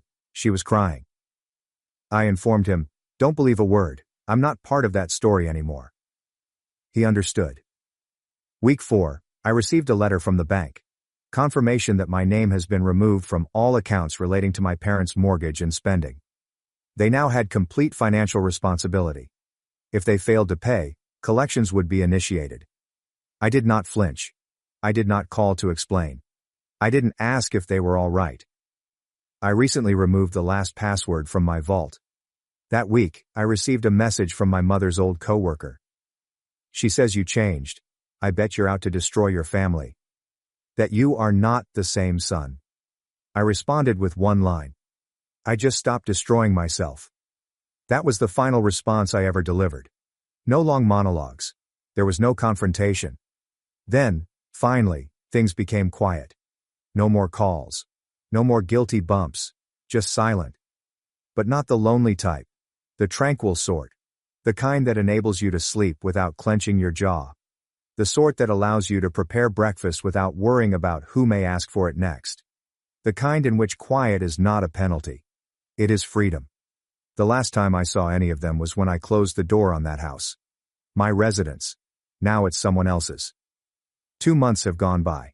No calls, no messages, nothing. Until the rumors began. It was not a reunion. It was not a regret. It was damage control. One of my agency contacts shared a name from a fraud screening report. Someone asking for housing aid with a questionable income history. The applicant's name is Nancy. My parents are co-signers. I did not intervene. I did not respond. I merely took a mental note. They're still attempting to game the system. Even without me in it. A week later, my accountant called. Someone has attempted to file a joint business form using my old credentials. The IP address led back to my father's hometown. It's game on. But I did not yell. I did not issue a warning. I just cut. I closed all remaining shared accounts. I revoked my mother's last access authorization to just check the balance. I renamed my agency. Re-registered the legal entity with a new parent business. They pulled every possible string to reach me. Then I accomplished something final. I've changed my name. Not for show or drama, just for possession. I adopted my grandfather's surname, as he was the only male in the family who never looked me in the eyes, or flinched when I cried. My first name remained, but it sounded different now. Unchained. The new office was compact, clean and crisp. There were no distractions, clutter, or people I hadn't chosen. I hung a silver plaque above the entryway that reads, "We do not work with relatives." People wondered if it was a joke. It was not. It was a declaration. At the start I didn't invite anyone from the past. There are no old family friends. There are no he means well relatives. Only my team. People I trust. People who do not rely on me for emotional support in order to function. And then something quietly perfect occurred. I stopped for coffee one morning, same order, same location, and noticed a voice behind me. My mother. I hadn't heard her voice for months. It was exactly the same, but oddly smaller. She saw me. Froze. I turned, looked her in the eyes, and walked away as if she were no one. There is no anger. No words. Just silence. For the first time in her life she did not speak. And for the first time in my life, I didn't care. My flat now has high ceilings, large windows and furniture I chose. No hand-me-downs. No ghosts. There's no clutter. There are no family portraits on the shelf. Just a single frame photo of me standing in front of the new office, gripping the keys like a sword. A new last name appeared on the mailbox. There's no history. There is no shame. A neighbor once questioned why I chose it. Is it a tribute? No, I replied. It's the only name that never lied to me. There is something strong in leaving without explanation. About allowing people to talk in circles, trying to find out why you stopped responding, saving, and being the one who always came back. They don't understand. It wasn't easy. It was a gradual burn. Years of minor betrayals. Swallowed the agony. Invisible sacrifices. Until one day, I simply stepped out of the fire without looking back. I still get questions from strangers who heard something happened. They ask, "Do you ever miss them?" I smile. And I tell them, "You can't miss something you never had." Because what I had wasn't love. It was leverage. And when I stopped letting them utilize it, the entire house of cards crumbled. One night, I walked past the office after hours. The silver inscription over the door caught the light perfectly. "We do not work with relatives." It shined. I also added a second line beneath it that week. A new engraving. Small, but permanent. "If you believe I owe you anything, you were never family to begin with. No one will notice it, unless they are looking. But they will. Because I understand how these stories travel. I'm sure someone will eventually come up to that door and ask what happened to the quiet youngster who used to hand out money like bandages. They will see the plaque. They will see the name. And they'll know he's gone. And the man who replaced him has no sympathy for anyone. I'm not a weapon anymore. But I still can cut. This time I didn't." Thanks for watching and sticking around till the end.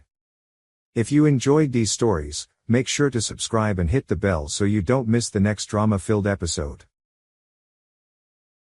After funding their lives in silence, my dad called me worthless. Now he's jobless, broke, and I hold every key to their future. My name is Liam. I'm 29, and until last year, I believed I understood what family meant.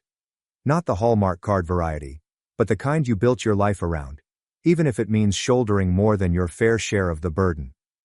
I've always been the quiet one, the responsible son, the one who sends flowers on birthdays and takes up the slack when no one else notices it. But I didn't grow up expecting to be the backbone of a family that treated me as if I were disposable. That section happened softly, almost quietly, like right under the floorboards, which you don't notice until everything crashes in. Growing up, I was the middle child. My older brother Adam was the golden boy. Varsity football, charming, and always surrounded by a crowd. My younger sister Mia was a princess from the minute she was born. And me? I was the one who had B+ marks and was informed I was not performing to my full potential. I honestly didn't mind. I kept my head down, earned a scholarship, moved out, and eventually founded my own tiny IT firm, which miraculously took off. After 3 hard years of ramen, 16-hour days, and being ghosted by every investor I presented to. The weird thing is that when I was struggling, they remained silent. But when the money arrived, I reconnected with my family. It started little. My father asked if I might help cover Adam's remaining car payments, just until he was promoted. Then came Mia's private college tuition, which was only partially covered by financial help. My mother required assistance with roof repairs, then heating system upgrades, and finally, the kitchen redesign she had always desired. And just like that, I was paying for 3 families while receiving texts like, "Can you VMO me for the groceries?" Initially I didn't mind. I was glad I could help. I even convinced myself that I was creating something, a legacy even. I hoped that one day I'd be able to say that I improved the lives of those I cared about. But something about the way they regarded it as if it was an obligation, as if I wasn't doing anything special, started to irritate me. Last Thanksgiving was the tipping point. I hosted, not to brag, but because I finally had a house large enough to accommodate everyone. I had it catered, cleaned up, and built up a fire pit in my backyard. Nobody offered to help, even with the dishes. Adam offered a toast midway through, commenting about how fortunate we are to have each other, and how family always comes through, never once mentioning that I paid for the entire event. Mia had brought her new lover and barely looked up from her phone. And my father? He spent the entire evening discussing how things were tougher back then, and how much easier things are now for children. I swallowed it all with a smile, but within I was already withdrawing. Then came the night when everything fell apart. It was a random Tuesday, probably 2 months later. I'd just ended a long meeting and returned home to a voice message from my father. His voice was clipped, tired and cutting, like only parents can be. He responded, "All you do is take. You've never given this family anything worth remembering. If you had any pride, you'd stop acting like we owe you something and just leave." It stunned me. For a moment I believed I had misheard it, so I played it again. I didn't yell, "All you do is take." I did not call back. I just stared at the message for a bit before walking over to the window and looking out at the city lights I used to enjoy. Something inside me softly gave up, like an old hinge snapping under weight. That night, I packed my stuff and fled. No dramatic farewell, no announcement. I even instructed my assistant to pause all outgoing payments from family accounts. Simply a clean, silent separation. 3 days passed. Then 1 week. The radio is silent. Nobody called. Nobody texted. It took them about a month to notice. Mia was the first. She called me late one Friday night, her voice shaking. Liam, hey, I just logged into the school portal and my tuition didn't go through this month. Did something happen with the account? I could hear the worry she was attempting to suppress. That faux, casual tone you adopt when you're trying not to appear desperate. I responded with a single text message. Though I never gave this family anything. There was no follow-up or explanation. She did not react, but within an hour, I had 4 missed calls from my mother, 2 from Adam, and 1 from a number I did not recognize. My dad's voicemail was darkly comical. Liam, we need to talk. Whatever this little stunt is, it's not funny. Your sister's future is on the line. No apologies, only demands. The same old tone that indicated, you owe us. That weekend, I flew to Denver. I had never been before, but I needed to feel as if I had escaped from orbit. I stayed in a little Airbnb with a view of the mountains, slept better than I had in years, and avoided checking email for the first time in a long time. I did not open any messages. I allowed the world to spin without me. And what about back home? That's where everything started to fall apart. Mia's school issued a notice of potential withdrawal due to non-payment. Adam's car, which remained unpaid, was repossessed. My parents' mortgage payment bounced. And with that, the foundation they had built on my quiet shattered wide apart. They began contacting distant family members, explaining their version of events, how I abruptly cut them off and abandoned my obligations. But you can't reinvent a story when so many people already know the reality. And some of my cousins? They knew. They have witnessed the pattern for years. I received a note from one of them. Emma, my mother's niece. She replied, I've always admired how patient you are. But I'm glad you finally stopped being their safety net. That message impacted me harder than I expected. Because the truth is that I didn't seek vengeance. I desired peace. But after you remove the tool they use to control you, when they realize they need you more than you ever needed them, the real unraveling begins. I spent a week in Denver, largely doing nothing. Every morning I'd walk to a small coffee shop near the Airbnb, journal for a few minutes, and then meander about downtown to remind myself what uninterrupted solitude felt like. There was no buzzing phone, no obligation, and no one begging, can you just do me one more favor? It seemed strange at first, as if I had to unlearn the habit of preparing for other people's disappointments. By the second week, I had leased a car and drove to Boulder. I hiked alone, which I'd always wanted to do but never did since every time I scheduled a trip, someone in the family needed a bailout. A faulty air conditioner, an overdue credit card. Mia once called from a Cancun resort, stating she had misplaced her wallet and wanted me to wire her emergency funds. That recollection came to mind as I stood at the brink of a cliff walk, wind biting through my jacket. The entire valley stretched out underneath me. I actually laughed out loud. It resonated against the cliffs. It took 3 weeks for my mom to break the silence with something more than passive-aggressive voicemails.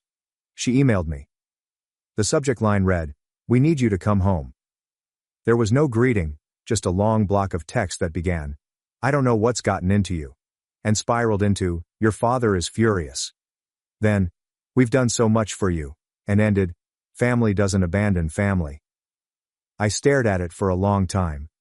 Family does not abandon family, unless they do. They always made me feel like a debit card with a heartbeat. Every birthday they forgot. Every time they took money from me without saying thank you. Every holiday, I sat in the background as Adam delivered his speeches, and Mia was showered with gifts. They called it tradition, not desertion. I didn't respond. Instead, I emailed the email to Daniel, my lawyer, who had assisted me in establishing a trust fund several years earlier. I instructed him to begin the process of transferring the remaining tuition payments to a scholarship program for first-generation college students, those who truly needed assistance. They wouldn't laugh behind my back while depleting my financial account. I also requested him to look into who was listed on the deed for the lake cottage. which my parents used every year, and that I had paid off in full under the false premise that it would be a shared family investment. It turns out that my name was still on the documents. So, I made a decision. That Sunday morning I scheduled a flight back home. Not to reconcile, not to feel guilty, but to gather receipts. I didn't inform anyone I was coming. I arrived about noon, picked up a rented car, and drove straight to the house. The same one I helped remodel when Dad threatened to sell it, unless someone paid to repair the water damage. It looked the same. Familiar and artificial. Like a movie set designed to look like a home. As I drove up the driveway I noticed Adam's old pickup parked outside. I assumed he moved back in following the repossession. I did not knock. I walked in with the spare key my mother had forgotten I had. When I walked into the living room, I heard conversations. "He's being dramatic," Adam said. "He'll come crawling back once he gets over himself." Mia's voice grew quieter. "I don't understand why he's doing this. I mean, it's not a lot of money for him, is it?" My father growled something I couldn't quite understand. Following that, it was clear. Liam's always been the weakest, hiding behind his computer, acting like money makes him special. I stood in the corridor, invisible, as they continued to tear me apart, as if I weren't the reason the lights were turned on. I did not cry. I did not storm in. I didn't even feel angry, just confirmation. They never saw me. Not really. I discreetly pulled out and drove to the lake cottage. I entered through the front door, took one long look at the open-plan kitchen, the wall of family portraits that didn't include one of myself, and began taking images for the real estate listing. By dark, my lawyer had everything he needed to start the deal. It was Saturday. On Monday, I left a farewell message on the family group chat. "You said I never gave this family anything. So I'm finally giving you what you've always acted like you wanted. Distance. No more tuition. No more car payments. No more roof repairs. Sell your own memories. I'm out." I exited the group chat and blacklisted everyone. I assumed that would be the end of it. But what I didn't anticipate was how deep the web of dependence had become. And how quickly it would unravel. Mia faced expulsion within a week after I cut every thread. Adam was dismissed for missing too many shifts while attempting to figure things out. My parents' bank called with queries about a mortgage they couldn't afford. And me? I was already halfway to the airport for a fresh journey, this time to Tokyo. First class. There is no guilt. There are no strings. But what about the real kicker? What occurred the next time they attempted to crawl back? I was somewhere over the Pacific when my phone finally caught up with the mayhem I'd left behind. Dozens of missed calls, voicemails from numbers I didn't recognize, most likely Mia's pals, or someone attempting to calm me down on my family's behalf. My father sent emails that appeared to be threats, but rapidly devolved into frantic half-sentences like, "We didn't mean it that way," and "You're still our son." The latter made me giggle. I did not listen to a single voicemail or open any of the attachments. I just saw the notifications pile up like a quiet slideshow of panic. It's amazing how those who think they've never contributed anything suddenly realize how much they gave once it's gone. Tokyo was everything I needed. Clean, quiet, and inconspicuous. I went past temples and neon-lit arcades, allowing my mind to breathe in ways I hadn't imagined possible. There is no guilt dragging on my shoulders, no unexpected emergencies. For the first time in my life, I was just me. Not someone's backup plan. Not the family's fixer. 2 weeks into the trip, I had only unlocked one person. Emma, my cousin. Throughout the entire aftermath, she had only sent one message. No pleading. There's no drama. Just say, "When you're ready to talk, I'm here." Not to persuade you, but to listen. I met up with her once I returned. We sat in a cafe near her apartment, and she had brought her laptop. "I want to show you something," she explained, sliding it across the table. It was, strangely enough, a Reddit thread. Mia had posted on a throwaway account, begging for financial assistance to stay in school due to an unanticipated family situation. She told a scenario that depicted me as the unstable one, claiming I abandoned the family for no reason and was suffering a breakdown. People donated money. Strangers. Emma gazed at me with a stiff lip. "She has raised nearly $6,000 thus far. I figured you should know." I glanced at the screen, my stomach twisting with sadness rather than fury. There it was again. The same story molded to fit the victim role. But this time she was doing it openly, monetizing it, and weaponizing strangers' sympathy. Worst of all, she still didn't realize what she had done. That night, I did not express my wrath or confront her directly. I did something quieter. I grabbed screenshots of every payment I'd made for her schooling, including bank transfers, tuition receipts, and the textbook money I wired during her freshman year. I shared these on a private Imgur album. No names, no dramatic captions, only dates, money amounts, and payment confirmations. Then I left an anonymous comment on the thread. Before you donate, maybe ask where the other $90,000 went. When assistance is no longer available, some people forget who assisted them. It did not become viral. It did not need to. However, within 24 hours, moderators removed her post for suspicious conduct, and the comments changed. That was the first significant consequence any of them faced. The second occurred a week later, when I received a certified letter in my workplace. It was from my father, not handwritten, but typed, like a legal notice. It began. We are formally requesting a meeting to discuss the breakdown of our family dynamic.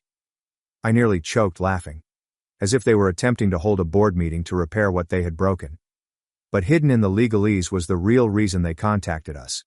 They wanted a share of the revenues from the lake house sale. They apparently believed they had emotional equity in the property. I passed the letter to Daniel without saying anything. He read it, smirked, and added, "Would you like me to give them a reminder that emotional equity is not legally binding?" I nodded. We then went one step further and emailed them a copy of the original agreement. When I first volunteered to pay for the lake cottage, one father had already signed years before. It clearly stated, in his own words, "I accept that this home was purchased by, and will remain the property of Liam, last name. I release all future claims." He had forgotten. Or I hoped I did. That letter effectively silenced them. But the silence did not last. Not once did word get out that I was also selling the main house. See, when I was in Tokyo, Daniel and I were working on a modest side project. Years ago I borrowed a considerable sum under a verbal arrangement when they couldn't keep up with their home payments. They had never paid me back.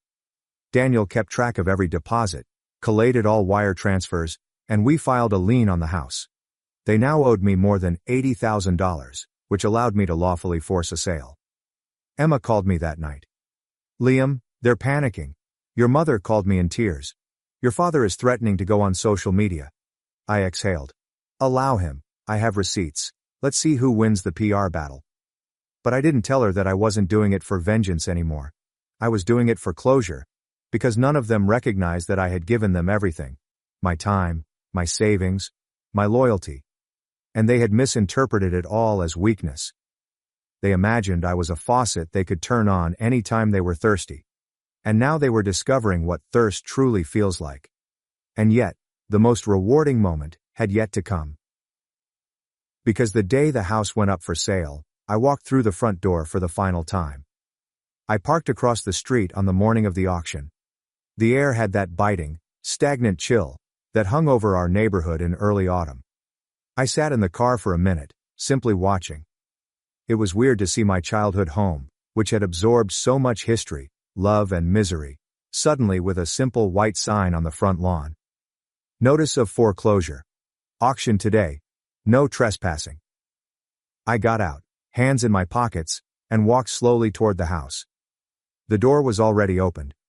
Daniel was inside, conversing with the auctioneer, a middle-aged lady with a clipboard and a no-nonsense demeanor. He nodded when he noticed me. "You don't have to be here for this," he replied kindly. "I wanna be," I answered. So I did. Not for revenge. Not for the show. But this moment demanded a witness. Someone to see it, feel it, and ensure it didn't slip away like everything else I'd eaten over the years. I strolled slowly across the living room, as if I was trying to take it all in one more time. Adam tossed a baseball inside, which left a dent in the hardwood. The faded smear on the carpet from when Mia dropped nail paint and blamed it on me. My parents used to put up report cards and drawings on this wall, until they discreetly stopped adding mine. It was weird to see so little of myself here. As if I had been a ghost in my own family saga. I entered the kitchen next. That one struck harder. I recall late evenings helping Mom prepare for holiday dinners, cleaning dishes while she pretended not to hear Dad yelling in the next room, and joking with Emma about burnt pies and undercooked turkeys. And now it was just a kitchen. A box of walls and discarded effort. There was still a photo on the counter of the entire family, taken 2 Christmases ago, at my expense. I remembered paying the photographer's deposit, wearing matching attire, and being cropped out when the shot was put online. I picked up the photograph, stared at it for a long time, and then flipped it face down. By noon a few cars began to arrive. A few serious bidders, some interested neighbors, and lastly, my family. They arrived in Dad's old Chevy, packed in like a twisted family road trip. Mia was the first out, her face blotchy and her red-rimmed eyes hidden beneath huge sunglasses.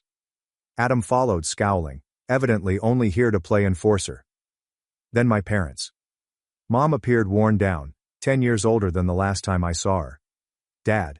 He still strolled as if he owned the ground. He recognized me quickly. "Liam," he said, his voice low and seething. "We need to talk. Now." I did not move. He stepped up. Adam had stepped behind him like a shadow. "You're really doing this?" Dad inquired. "You're going to humiliate your own family over what exactly? Some perceived slight?" I looked him in the eye for the first time in many years. "It's not a slight," I explained calmly. "It's a pattern. And it ends today." "You ungrateful little," he began, but I raised my hand. "Don't. Just don't." Mia has joined them now, her voice cracking. "I'm going to lose my scholarship because of this. I had to drop 2 classes already. Why are you doing this to us?" I turned to face her. "I paid for your first 3 years.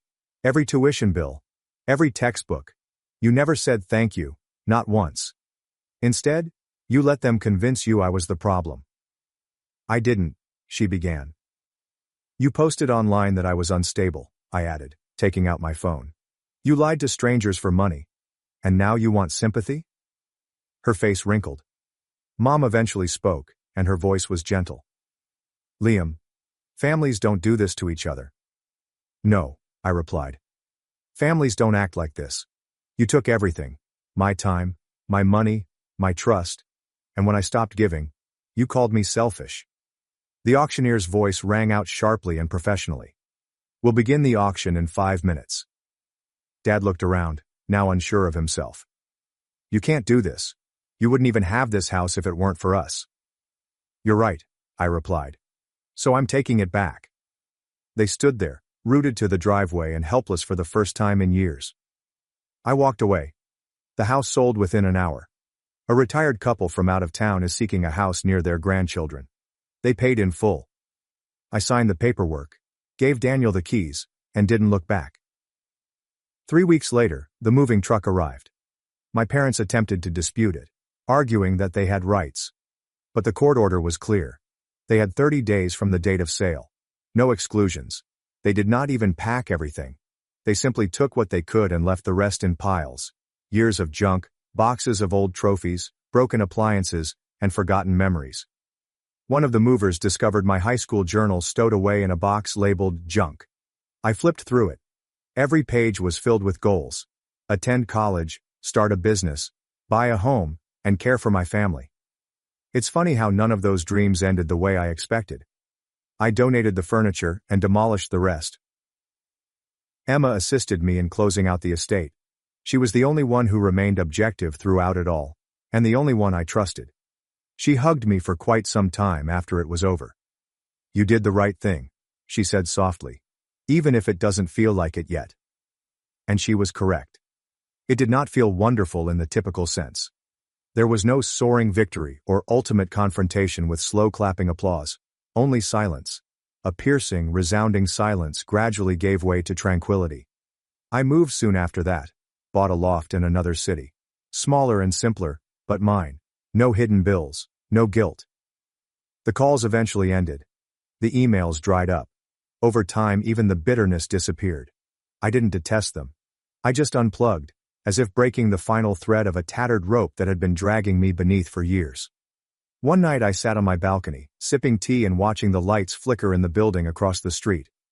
Last Thanksgiving, I thought about Adam's toast, and how they all grinned as if they were in a commercial, blissfully ignorant that the glue holding them together was crumbling. And then I realized something. They were never truly a family. They were a system. A system that only functioned as long as I remained quiet, useful, and little. And now? They now had to learn to stand without me. I received a communication a few months later, an email from Mia. "I don't expect a response," it stated. "I just wanted to say I understand now. And I apologize." I read it twice, then once more, then I archived it. Not out of spite, but because I no longer required closure from them. I already had it from myself. For the first time in my life, that was sufficient. Thanks for watching and diving into this wild family drama with me. If you love Reddit family drama, don't forget to subscribe and turn on notifications so you never miss the next one.